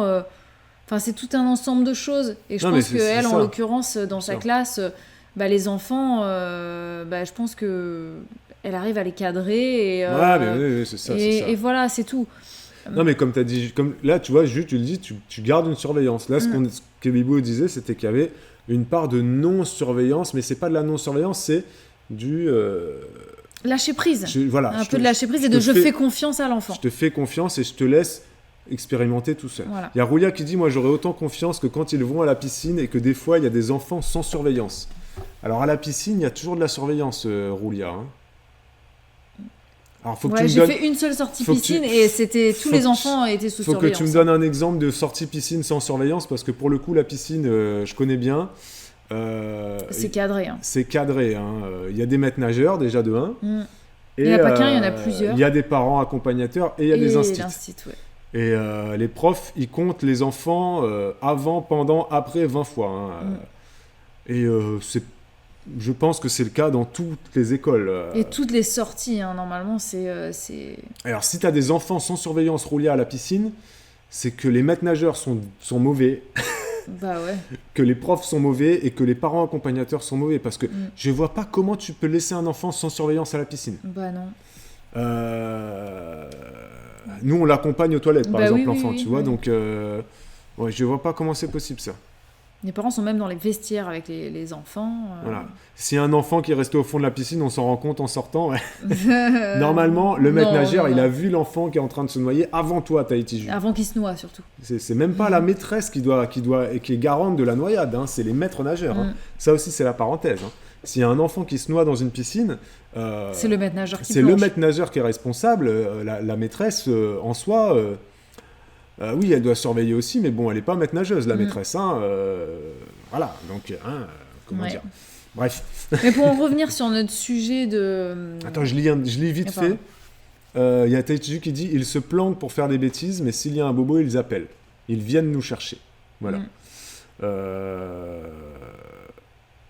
Et il y a Lavicea qui dit « Pour avoir accompagné des enfants de grande section, la maîtresse prévient les parents accompagnateurs des enfants qui sont susceptibles de moins écouter. » Ça, c'est... Bah oui. On les connaît de toute façon, on les repère, les enfants les plus difficiles. Voilà. Et ceux-là, ils ont une surveillance plus en fait. Hein. Donc, je disais ça, je disais que la maîtresse, elle fait confiance à ses enfants et tout ça. Mais certainement que dans le lot, il y en a peut-être un ou deux qui sont un peu turbulents et qui n'écoutent pas. Et ceux-là, à mon avis, elle les surveille plus que les autres, par exemple. Oui, bien sûr. Voilà. Bien sûr. Deuxième anecdote que tu je parlais de celui qui est directeur de micro-crèche. Donc, lui, il a... On sort de la forêt, là. On sort de la forêt. Deuxième là, on va histoire, partir maintenant avec les moins de 3 ans, du coup. Les bébés.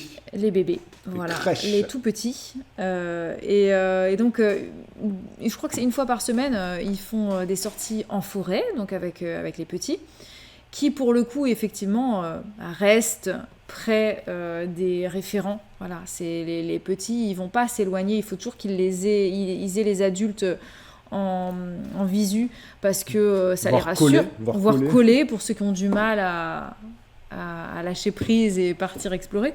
Mais ils sont là, toujours en visu. Et puis voilà, ils font leur petite vie, leurs petites expériences. Ils grimpent, ils touchent, ils patouillent, ils font des mélanges et tout ça. Et puis sinon, en fait, dans sa crèche, tout a été pensé à l'envers, en fait, ou plutôt à l'endroit, moi j'ai envie de dire, parce que je trouve ça vraiment génial. C'est qu'il a aménagé, en fait, l'objectif dans leur projet pédagogique, c'est que tout se fait dehors et on rentre à l'intérieur pour faire des choses qu'on ne peut pas faire dehors. Voilà. Donc, c'est-à-dire comme quoi la sieste de l'après-midi, par exemple. Donc c'est-à-dire que dehors ils vont colorier. Dehors ils peuvent ils vont faire la peinture. Voilà, ils peuvent faire du transvasement, ils font de la grimpe, motricité libre. Est-ce que la crèche a un préau du coup quand il pleut? Ça on n'a pas posé la question. Je ne sais pas. Mais en tout cas ils ont des combinaisons, ils ont tout ce qu'il faut en cas de pluie quoi. Après c'est vrai que potentiellement tu peux tout faire dehors en crèche, mais même en école, même à l'école tu peux tout faire dehors. Tu pourrais tout faire dans la cour de récré. Tu pourrais sortir la peinture, les activités, faire du graphisme. Tu pourrais tout faire dehors. C'est juste que c'est la manutention de devoir tout sortir, rentrer, voilà. Sortir, rentrer. Donc là, ils ont vraiment pensé leurs extérieurs comme le lieu d'accueil principal et privilégié. Voilà. Et j'ai trouvé que c'était absolument génial. Ça m'a énormément inspiré. Et tu m'as dit qu'il y avait dans leur espace de jeu qu'ils avaient mis des rondins de Exactement. bois, Alors, des palettes en bois. Ils ont aménagé différents espaces. On parle d'une crèche, on parle d'une crèche. Dehors, et ils ont installé des palettes pour... alors, je ne sais plus ça sert à quoi cette zone, en fait. Ils ont un grand bac de transvasement. Ils ont aussi le bac à sable, bien évidemment. Ils ont des zones pour grimper, faire travailler la motricité libre, où ils ont placé des rondins de bois où les enfants peuvent escalader... ceux qui sont à quatre pattes le font à quatre pattes, ceux qui rampent, ils essaient de tirer dessus, et puis les autres, ils sont debout, voilà. Et ça va complètement à l'opposé des blocs de motricité en plastique qui sont lisses, il n'y a pas une couture qui sont antidérapants. Il n'y a pas une couture qui déborde. Là, on est sur une crèche qui met des rondins de bois dehors, et les enfants de 2 ans, ils passent par-dessus les rondins de bois, donc ils pourraient se prendre des échardes, ils peuvent se faire mal parce que l'écorce quand même c'est pas doux comme un bloc de motricité en plastique, donc c'est quand même complètement différent cette façon de voir le jeu quoi. C'est assez rare. En fait c'est aussi une autre façon de voir l'enfant. Et ça dans le reportage c'était vraiment intéressant parce qu'il y avait une Suisse ou allemande, je sais plus, qui parlait et qui disait qu'en fait ce qui est très très différent dans leur pays par rapport à la France, c'est comment ils voient l'enfant en fait. Et c'est qu'eux, elle dit, nous en fait l'enfant on lui fait confiance et on a confiance en ses capacités. En Suisse, c'est ça, oui. En Suisse, on a confiance. On fait confiance. Et en France, on fait moins confiance aux enfants, du coup. Oui, je pense. On a moins confiance en eux. On pense qu'ils vont forcément faire des bêtises. Ouais. J'ai un chat dans la gorge. Et puis, on est habitué aux normes aussi. Et puis, on est habitué aux normes. On est habitué à la sécurité. Il faut sécuriser. Il ne faut pas qu'il se fasse mal. Il ne faut pas qu'il se pique. Il ne faut pas qu'il se pince. Il ne faut pas qu'il se coince. Quand il fait froid, qu'est-ce qu'on fait ? Quand il fait froid, qu'est-ce qu'on fait ? On couvre l'enfant. On couvre au maximum. À tort et à travers. Au maximum. En disant qu'il va attraper froid. On met des froid. chaussures montantes qui te bloquent la cheville. Bon, ça, c'est en train de passer.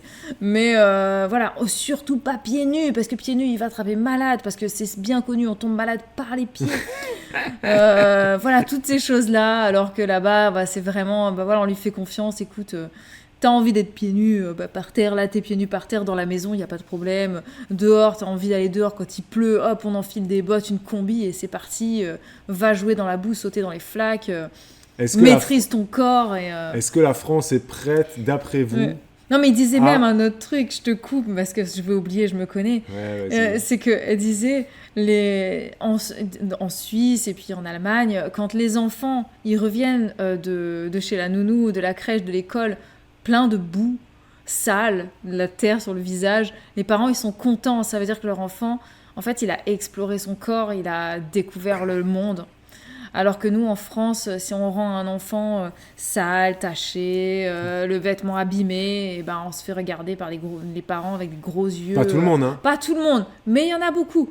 Voilà, qui n'aiment pas, en fait, qu'on ait sali les vêtements de leur enfant, Parce Voilà, que ça moi, coûte j'ai cher, une copine il assistante faut les maternelle. laver, ça coûte cher les Oui, vêtements. mais j'ai une copine assistante maternelle, la maman lui a carrément dit, parce qu'en fait l'enfant, quand il faisait du vélo, il se régalait, il faisait du vélo, mais sauf qu'en fait il frottait ses chaussures par terre, et du coup il abîmait ses chaussures. Elle a dit à l'assistante maternelle, je refuse que mon fils continue de faire du vélo. C'est interdit, il fait plus de vélo. Il fait plus de vélo parce qu'il abîme ses chaussures Voilà. en faisant du vélo. Oui, oui. Donc plus de vélo, c'est interdit. Oui, oui. Voilà. Moi, ça enfin, j'espère que vous pensez pas comme ça, quoi. Non, mais c'est vrai, c'est vrai. Et du coup, est-ce qu'en France, on est prêt à changer? Moi, je pense que non, parce que la France, c'est un pays c'est voué On est arriéré, c'est nous, voué de à toute l'échec. façon, dans tous les C'est domaines, fini. dans tous les domaines, on est en retard. Notre donc, pays on sombre dans le. Non, mais est-ce que la France, on est prêt à se dire, on va changer, on va sortir des normes, on va accepter que dans les crèches, on sorte des blocs de motricité en plastique, des barrières en plastique, tout est en plastique, parce que les barrières en bois, ça peut être dangereux, il y a des vis, parce qu'il y a des échardes, parce que ci, parce que ça. La crèche, le directeur de crèche, là, tu me disais, quand il a installé des palettes et des rondins de bois dans la cour de la crèche, la puéricultrice lui a dit quoi? Pardon, excuse-moi, j'ai eu une absence, je suis en train de lire. La puéricultrice lui a dit quoi? Alors, Pour ses au palettes tout et début, pour ses rondins. Maintenant ou à l'époque? Quand il a mis ses palettes et ses rondins. Alors, au tout début, non, c'est récent qu'il a mis ça. Elle a dit, c'est super.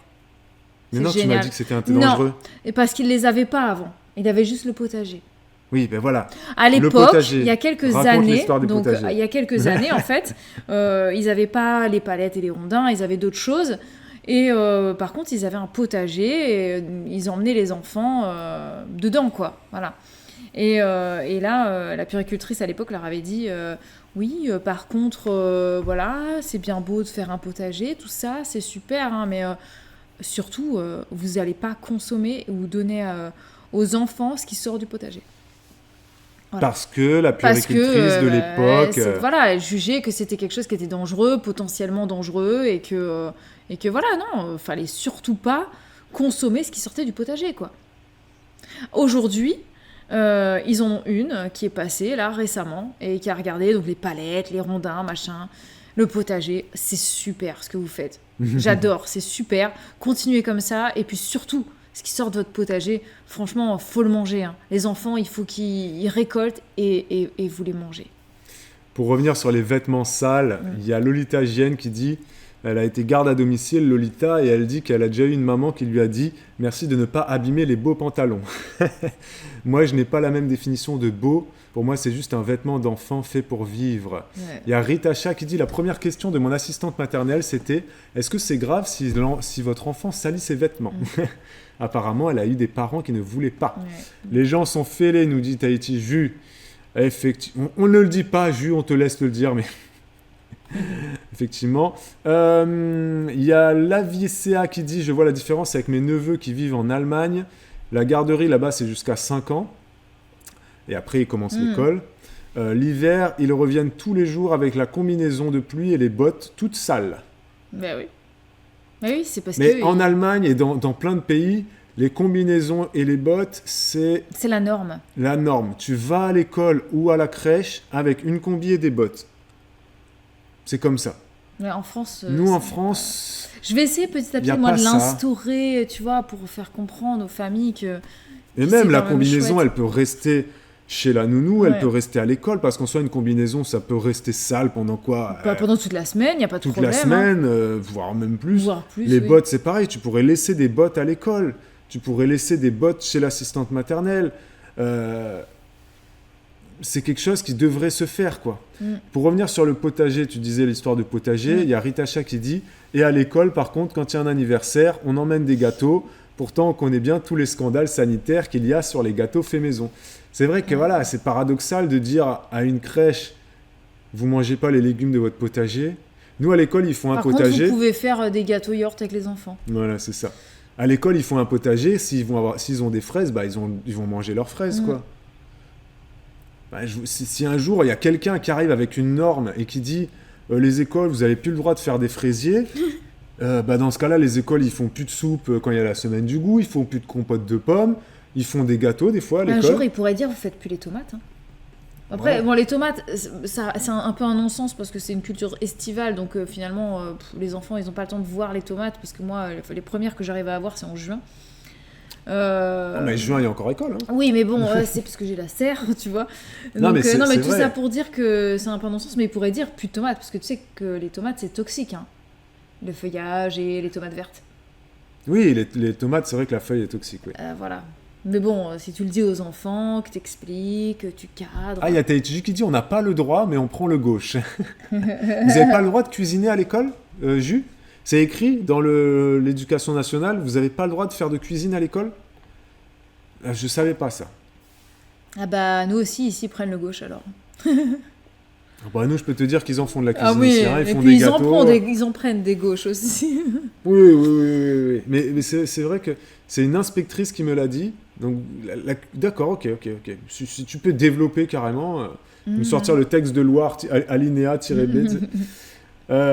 Donc voilà, c'était le petit passage sur les normes et tu voulais parler de la phrase des détenus. Oui, dans le reportage, il disait que apparemment, alors c'était en Angleterre, mais bon, je pense qu'en France, on doit trouver ça aussi, que les enfants, je ne sais pas si c'était dans une école de Londres ou si c'était dans toutes les écoles de Est-ce que c'est une Londres. moyenne? Est-ce que c'est une moyenne, je ne sais pas, mais qui disait que les enfants donc de l'école à Londres passaient moins de temps dehors qu'un détenu De prison. de prison. Voilà.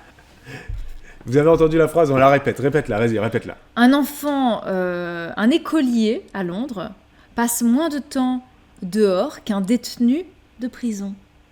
Voilà, donc c'est quand tu entends une phrase comme ça te permet des fois de te dire, bon, remettons les choses dans leur contexte, ramenons cette anecdote à moi. Est-ce que mes enfants vont suffisamment passent un peu dehors? de temps dehors ou pas? Oui, non. Et si c'est non, Eh ben vous changez des changez trucs. quelque chose pour qu'ils passent un peu de temps dehors. Si vous êtes dans une école où, bah, comme l'école de Jus, où il y a 3 boulots, il n'y a pas de nature, du coup l'enfant il va peut-être pas voir de coccinelle ou d'oiseaux ou quoi, eh ben sortez-vous le soir avec vos enfants, si vous habitez en appartement, sortez le week-end, en transport en commun, en Vélib, en ce que vous voulez, allez quelque part où il y a des arbres, où il y a un peu de terre, où il peut jouer avec des bâtons, des cailloux. Où il peut parce marcher que un peu dans c'est le pareil, sable. les parcs de jeux dans les villes, maintenant, c'est des surfaces molles, Oui, c'est les sols mous, ouais. des sols mous en résine plastique, C'est pas- souple, pardon. souples, ouais, pas de... Enfin, il y a des arbres parce qu'il faut quand même de l'ombre, mais il n'y a pas de Mais terre. s'ils pouvaient mettre des arbres en plastique, Il ils y a, seraient peut-être en il y a- plastique. il y a plus de gravier, il n'y a plus de terre, il n'y a plus de sable, ou alors s'il y a du sable, c'est rare parce que le sable avec les cacas de chat, les cacas de chien dans les villes, maintenant ils enlèvent tous les trucs où il y a du sable. Donc en fait, l'enfant, il y a des enfants, ils jouent jamais dans la terre. Et ça, je sais pas si tu l'as dit, mais jouer dans la terre, c'est bien aussi pour Oui. les défenses immunitaires. Ouais. Il disait qu'il y a une bactérie qui est présente uniquement dans la terre et qui permet à l'enfant de développer ses défenses immunitaires. Et qu'aujourd'hui, en fait, les enfants ne sont plus en contact avec ça. Voilà. Et donc c'est problématique pour notre santé, en fait, tout simplement. Et on voyait dans le reportage un enfant à un moment qui jouait dans la terre. Il avait un petit truc, et à un moment, il prend le truc plein de terre, il prend son doigt comme ça, il fait... Ah, C'est dégueu, tu vois. Il m'a fait... Après, il recommence, tu vois. Mais c'est marrant. Ah. Et qu'est-ce que tu veux? C'est pas grave. Enfin, je veux dire, aujourd'hui, on a tellement peur de tous les microbes et de tout, en fait. Et, nous, on a peur de la gastro. oui, mais c'est juste mais- parce que c'est la gastro. Mais c'est vrai que... C'est le seul truc. Moi, j'ai vraiment du mal à comprendre les gens qui considèrent que dans la nature, tu peux attraper toutes les maladies du monde. Tu vois. Mais non. Sur le goudron, Tu oui. peux attraper toutes les maladies du monde dans le métro, sur les bars, chez les gens. de bus. Voilà. Si tu touches des gens comme ça que tu ne connais pas, tu vas attraper des maladies. Si tu embrasses des gens, tu Tu fais vas pas l'amour avec choper la n'importe qui. gastro, par exemple, en allant dans la forêt et T'attraperas- en léchant une feuille, quoi. Tu Par vois, contre, si tu lèches un pigeon mort, alors Bon. là, oui, il peut y avoir des gros risques pour ton enfant. Bah, voilà, effectivement, si ton, Après, tu surveilles quand même. Enfin, je Si veux dire, ton on n'a enfant- pas dit va dans la forêt et puis laisse ton enfant. si et ton puis, enfant prend un lézard après, et qu'il tu le siffles, mange il revient. cru comme Oui, ça, non. il Non, mais qui décapite. fait ça? Il Enfin, s'il décapite fait un ça, tu l'envoies chez le pédopsychiatre et puis tu Il- commences tout de Il suite prend une pierre, le il traitement anti-psychopathe, quoi. Enfin, je sais pas. Dexter. Il y a Lavicea qui dit: mon fils a changé d'école, mais l'année dernière, il s'était fait punir parce qu'il avait joué avec de la terre dans la cour de l'école. Il y a Taitiju qui dit: il n'y a pas de texte officiel par rapport au fait de donner à faire la cuisine à l'école, mais c'est le médecin scolaire qui nous a dit que c'est notre responsabilité et que s'il y a une intoxication alimentaire, c'est de notre faute. On n'a pas à donner à manger aux enfants à l'école. Ça peut se comprendre, hein, moi je peux le comprendre. C'est vrai qu'avec les allergies et tout ça, comme tu dis, c'est compliqué, mais bon, voilà. Moi, je me dis qu'un prof qui fait de la compote de pommes, il y a quand même très peu de risques qu'il se passe quoi que ce soit, tu vois. Tu Une prends petite soupe de légumes. tu prends des pommes, tu nettoies bien ton outil, tu les fais éplucher, tu fais ça, tu fous ça dans le blender, voilà, Ouais. tu vois ce que je veux dire. Mais voilà. Il y a Ritacha qui dit: on fait croire à nos enfants que tout ce qui n'est pas emballé ou en plastique est dangereux, tout en essayant de les éveiller à l'écologie. C'est tellement ambigu. C'est même Oui, pas mais c'est ambigu. justement ça. Ritacha, c'est pas ambigu C'est le un mot. non-sens, en fait. C'est con. Non, mais c'est con. bête. Effectivement, on aseptise les enfants en disant: c'est sécurisé si tu es dans un environnement comme ci, comme ça, etc. Sors pas trop des sentiers battus. Joue pas avec la terre, joue pas avec les graviers et tout ça.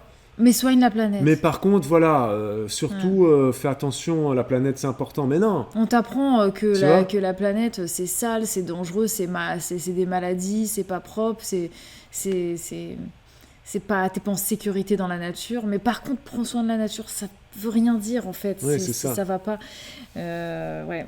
Et puis là, il y avait un pédopsychiatre ou psychiatre ou sociologue, je ne sais plus, pédopsychiatre, je crois, dans le reportage qui disait qu'il est allé faire des petites études en fait dans des écoles en Bretagne. Et il leur a posé la question en fait de donner des différents noms de poissons. Et ils en connaissaient aucun. mais bien Ils sûr. connaissaient juste Findus. Mais bien sûr, pour les enfants, Findus, Ils c'est du disaient poisson. le poisson pané. Il y a des enfants qui pensent que le poisson c'est carré, ils ont jamais vu un poisson. Mais ça craint, mais c'est pas des blagues, c'est ça C'est le vrai, pire c'est en vrai, fait. hein, c'est pas des conneries, c'est vrai. Enfin, si, ils ont déjà vu un poisson parce qu'ils ont tous vu des dessins animés où il y a des poissons. Oui, mais ils savent pas ce Mais- que ça se mange en fait. mais Enfin, ou, je sais voilà, pas. ils savent pas que ça se mange en fait, ils savent pas que Nemo tu le manges. Ils pensent que le poisson Non, pané celui-là, c'est... je crois qu'il se mange pas. Ouais, mais bref, voilà, tu vois ce que je veux dire. Il y a le... Ouais, c'est comme ils savent pas ce que c'est que le poulet, un certain, le porc et tout ça. Ils savent pas que le savent poulet pas c'est qu'il y a une du poule, cochon, ils savent ouais. pas que ils savent pas que le steak c'est une vache. Bref, mais ça c'est un autre sujet. Ouais. Il y a le renard qui dit: l'enfant est connecté à la nature car il naît sauvage. Ouais. Ce sont nos modes de vie et notre éducation qui les déconnectent. Oui, mais totalement. Il y a Ritacha qui dit: il y a des articles sur la nécessité de prendre des risques maîtrisés pour nos enfants. Et même pour nous-mêmes, j'ai envie de te dire, il y a des gens, même adultes, ils prennent pas assez de risques dans leur vie. Peut-être aussi c'est lié à notre enfance. Hein. Peut-être on a grandi dans un milieu trop aseptisé, trop attention, c'est pas ça, touche pas ça, fais pas ça, prends pas ça, ah, c'est dangereux, attention, voilà. C'est C'est vrai. beaucoup de ça. Faut essayer de prêter un petit peu attention aux mots que vous employez, par exemple, quand vous emmenez vos enfants dehors. Est-ce que vous vous arrêtez pas de dire stop, attention, touche pas ça, prends pas ça, fais pas ça. Et si c'est votre cas, eh ben, vous vous dites ok, allez, on lui fait confiance, on lâche prise et on surveille. Et quand c'est vraiment dangereux, j'interviens. Mais sinon, bah, il tombe, il va se relever, il va se faire un petit bobo, mais ça ira. Si vous ne laissez pas les enfants tomber un peu pour se faire des petits bobos, ils vont jamais tomber et un jour, en fait, ils vont pas comprendre le risque et ils vont se vautrer, en fait. Ouais, et ils vont c'est se bien faire qu'ils tombent. sacrément mal. C'est bien que vos enfants se fassent des bobos, voilà, c'est important. Bah, bien sûr. C'est vrai que c'est important. Et même si bah, ils vont se casser un poignet ou quoi, bah écoute, ils vont se casser un poignet. Mais normalement, Voilà. ils vont même... Oui, ils vont même pas jusqu'à Bah, là. voilà.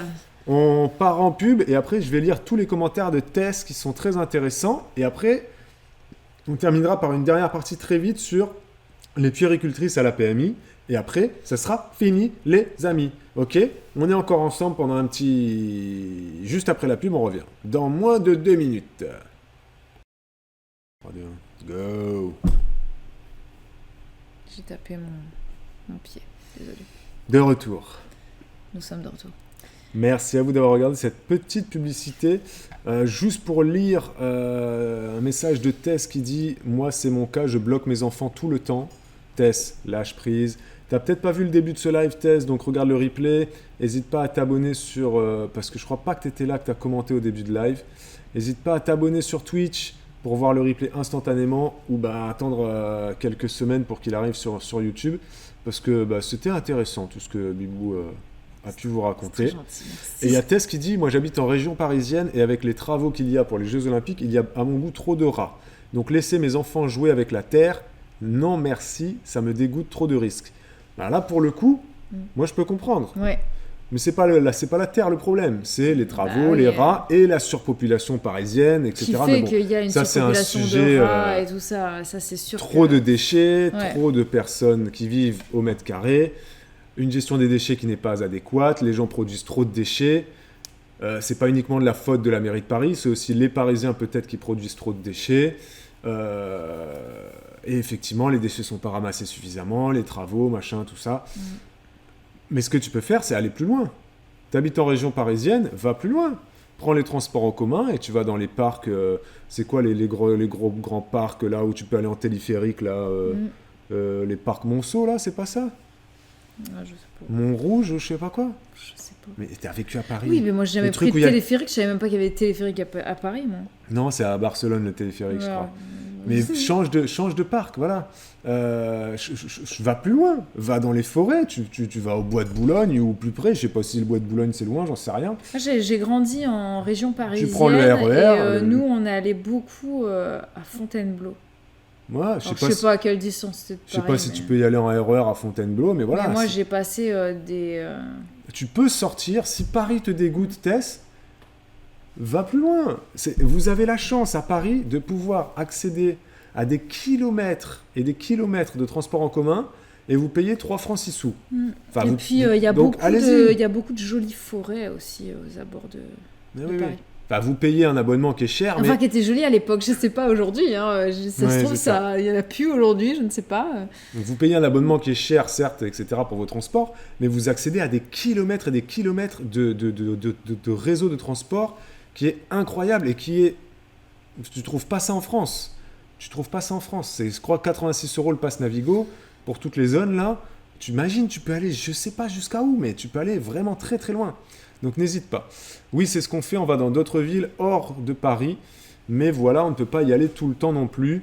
Ben voilà, vous avez raison, on essaye. Ben voilà, tu y vas le week-end, tranquille. Et la semaine, effectivement, tu ronges ton frein, les rats, tout ça. Bon, ouais, c'est dégueulasse. T'as raison, je suis d'accord avec toi. Il y a Ritacha qui dit, il y a un livre du docteur Beaulieu, je sais pas c'est qui s'appelle Jeux risqués. Et ça représente... Non, c'est pas un livre, bon bref. Non, c'est un docteur, je sais pas c'est qui, docteur Beaulieu, une docteure, qui considère que le jeu risqué représente en quelque sorte une réponse aux problèmes affectant les enfants d'aujourd'hui. Le stress, l'anxiété, le mal-être, l'embonpoint et la sédentarité. T'as bien résumé, je pense, Ritacha, un peu le but du live de ce soir. Enfin, c'est pas toi qui l'as résumé, c'est le docteur Beaulieu, mais c'est toi qui as résumé la docteur Beaulieu, donc bravo à toi, merci beaucoup. On terminera pour dire évolution des normes PMI, et après on vous le quitte là-dessus.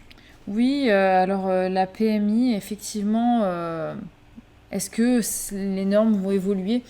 On ne sait pas vraiment. Est-ce qu'on va laisser les asthmates faire plus de choses? On ne sait pas non plus. Je pense que c'est un petit peu au bon vouloir de chacune. Je dis chacune parce que c'est souvent des puéricultrices. Peut-être qu'il y a des hommes, mais j'en ai pas encore connu, en tout cas, à la PMI. Est-ce que cet exemple de crèche que tu as donné avec les rondins de bois, les palettes là, de bois... ça montre qu'il y a quand même quelque chose qui a bougé. Non, mais est-ce que c'est un cas à isoler et puis, pour l'instant... Et puis, il y en a pas comme ça, quoi, tu vois. Pour l'instant, c'est quand même un cas assez isolé. Hein. Autour de nous, je vois... j'ai des retours un petit peu d'autres assistantes maternelles. La PMI ne va pas forcément dans ce sens-là. Après, moi, je sais que la puéricultrice qui me suit, elle est plutôt dans ce style, en fait.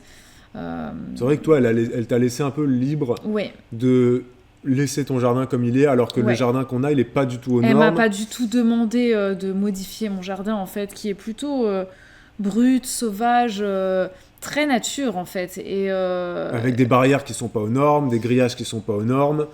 Donc effectivement, si un enfant court cet été, se prend les pieds dans le tapis, dans une branche, parce qu'on laisse des branches traîner, il pourrait effectivement, à un coup de malchance, tomber proche du grillage et se prendre, c'est dégueulasse ce que je dis, va vous, mais non, il pourrait y avoir un incident parce qu'on n'a pas un grillage aux normes, on a un grillage qui est grillagé, c'est un grillage de campagne, mais les assistantes maternelles, quand tu regardes les normes, elles n'ont pas le droit d'avoir ça. Ah ben non, Il faut des barrières qui soient en bois, sans aucune écharpe, l'espacement, voire en plastique, Ouais. c'est encore mieux que les barrières en bois. Donc, Ouais. c'est un peu à la tête du client, et les puéricultrices aussi, c'est un peu chacune fait le truc. Chacune a sa sensibilité, en Il n'y a fait. pas de texte écrit, il n'y a pas de... C'est comme par rapport aux animaux, par exemple. Il y a des puéricultrices qui adorent les animaux Salut, Élise. et qui vont donc dire aux assistantes maternelles, ciao, qui vont dire du coup aux assistantes maternelles, écoutez, voilà, bon, vous savez, on n'a pas le droit. Par contre, voilà, moi, je trouve que c'est bien qu'ils soient en contact avec les animaux. Donc, bon, vous faites un petit peu à votre sauce, vous voyez, etc. T'en as d'autres qui, par exemple, détestent les animaux, ont une horreur des chats, par exemple. Et ben, elles vont dire aux assistantes maternelles, c'est hors de question, vous me sortez cet animal de la maison ou vous n'avez pas l'agrément. Donc, Exact. ça dépend, voilà, de la sensibilité de chacune. Et donc, c'est un peu, des fois, au petit bonheur à la chance pour les assistantes maternelles, il faut dire ce qui est. Parce que si Ou tu- alors si à tu- vous d'essayer de vous vendre. d'expliquer en quoi la façon que vous avez choisi de faire va mieux répondre aux besoins des enfants. Et dans ce cas-là, vous serez peut-être entendu, vous allez Oui, peut-être bien même sûr. changer sa vision de la chose. Mais c'est vrai que c'est un gros souci, et on terminera là-dessus. En France, dans les métiers de la petite enfance, que ce soit les assistantes maternelles ou les crèches, pardon, ou les MAM ou les micro-crèches, bref, il n'y a pas de... c'est quoi le terme? Tout est différent d'un département à l'autre, donc il n'y a pas Il n'y a pas de normes, il n'y a pas Non, de globalisation, Non. d'harmonie. d'harmonie, ouais, harmonie, c'est pas ça que je cherchais, mais effectivement, il n'y a pas d'harmonie, c'est Il n'y a chaque... pas de standard, il n'y a pas de code, il n'y non, a pas de, non, c'est pas ça. pas de règles. il y a- Ouais, si, harmonie, c'est ça. Il faudrait une harmonisation des règles dans les métiers de la petite enfance. C'est Mais pas- en même temps, comme l'a dit Bibou, ça dépend de la sensibilité de chacun. Il y a des puéricultrices qui vont trouver dangereux que tu aies des rondins de bois sur ton terrain de jeu, alors qu'il y en a d'autres qui vont dire c'est super, il pourra escalader les rondins de bois. Mais il y en a une autre qui va dire mais oui, mais les rondins de bois, il pourrait lui rouler dessus, lui écraser le pied, il pourrait se prendre des échardes. Donc c'est Et moi, j'ai envie de te dire, et alors ? c'est compliqué et c'est... Il va apprendre que du coup, il faut pas faire ça de cette manière sur le rondin de bois, mais qu'il faut plutôt faire comme ça, comme ça. Du coup, demain, si je mets d'abord mes mains plutôt que d'abord mes pieds, j'y arriverai mieux. Et bref, Et après, non. tu fais des futurs Ninja Warriors. Et contrairement à ce que tu dis, Test, il n'y a pas de règles écrites pour les animaux, par exemple pour les asthmates. Je crois que C'est- si. Peut-être que la règle, c'est vous n'avez pas le droit d'avoir d'animaux et qu'il y a des puéricultrices qui autorisent. Mais effectivement, si une puéricultrice qui t'a donné l'agrément t'autorise à avoir des animaux et qu'elle part à la retraite, celle qui fait ton nouvel... Non, mais elle t'autorise pas à avoir des animaux. Non, mais elle t'autorise pas, mais elle te dit oui, vous pouvez en avoir, c'est bon, enfin voilà, je veux dire, tu vois, voilà. Et ben la prochaine qui vient chez toi 10 ans après, elle voit que tu as des animaux, elle pourrait te dire, on vous retire l'agrément. Parce que c'est interdit, tu vois ce que je veux dire? Ou alors, non, ils te disent pas on retire l'agrément, ils vont te dire Retirer le chien. retirez le chien, sinon, voilà. Il y a l'Avicea qui pose une question et on terminera là-dessus. Est-ce que si ton agrément est refusé par une puéricultrice, est-ce que tu peux redemander un réexamen ou un nouvel agrément Alors déjà, et d'être vu par une autre puéricultrice? alors déjà Quelle est la règle c'est pas là-dessus? la puéricultrice qui va te donner l'agrément. Elle va envoyer un avis. Non, elle va t'envoyer un avis. Favorable ou défavorable. Voilà. hein. Et ensuite, ça part en commission. Si c'est défavorable, c'est expliqué pourquoi aussi. Hein. Et si jamais ça arrive. Oui, mais que si c'est favorable, c'est toujours donné par le département. Oui, mais si Si c'est c'est défavorable, le département va force- pas dire c'est bon. Quoi, Non, mais ils vont regarder pourquoi. Et si c'est par Ouais. rapport à l'animal, ils peuvent. Voilà, tu peux toujours faire appel et avoir ton dossier qui est réévalué. Et effectivement, il peut y avoir une autre personne qui vienne suivre ton dossier ensuite. Mais c'est compliqué et c'est vrai que voilà, Ça fait beaucoup de démarches. Mais, on embrasse toutes les assistantes maternelles ou même tous les gens qui veulent montrer des micro-crèches parce que c'est pareil, les micro-crèches, il y a toujours des gens qui viennent pour t'évaluer ton projet pédagogique et si tu es sur un projet plutôt nature, plutôt extérieur et que tu as face à toi une puéricultrice qui est plus en mode sécurité, plastifions tout et puis attention aux échardes, aux vis et tout, c'est compliqué. Donc on vous embrasse, tous ceux qui travaillaient dans le métier de la petite enfance. On vous laisse. Oui, et puis ça, c'est les puéricultrices. Après, t'as les parents aussi. Et les parents aussi, des fois, ils aiment pas quand il y a trop de... Effectivement, Ouais. t'as raison. Et puis, t'en as d'autres qui, au contraire, sont contents. Sont- Et qui sont plutôt pour ça. Donc, on termine en disant, faites jouer vos enfants dehors. Jouer dehors, c'est important. Pour leur motricité, pour leurs muscles, Pour leur leurs tonicité, yeux. pour leurs yeux, pour leur intellect, pour leur Ouais. imaginaire, pour leur apprentissage de la vie, de la nature, Et le respect des autres. le respect des autres, Le des respect de la animaux, planète. de la planète. Bon, qu'est-ce qu'on peut dire d'autre? Et pour eux-mêmes dans leur ensemble. Ouais, pour leur confiance en eux. Voilà. Et c'est important aussi pour les parents parce qu'ils vont avoir plus confiance en leurs enfants, voir que leurs enfants, bah, en fait, Ils sont dis capables. Donc, il imagine des trucs, il n'a pas peur. Et puis, il Et sait faire ça, il sait Wow. escalader sur ça. Voilà. Voilà. Jouer dehors, c'est important. C'était Juliana et Julien. On espère que ce live vous a plu. Oui. Sur YouTube, mettez un petit pouce et un commentaire, s'il vous plaît. Oui. N'hésitez pas à vous abonner, à vous réabonner sur Twitch. Merci beaucoup. On est 81. Merci à tous. Très bonne soirée. Et à très vite. Bon week-end.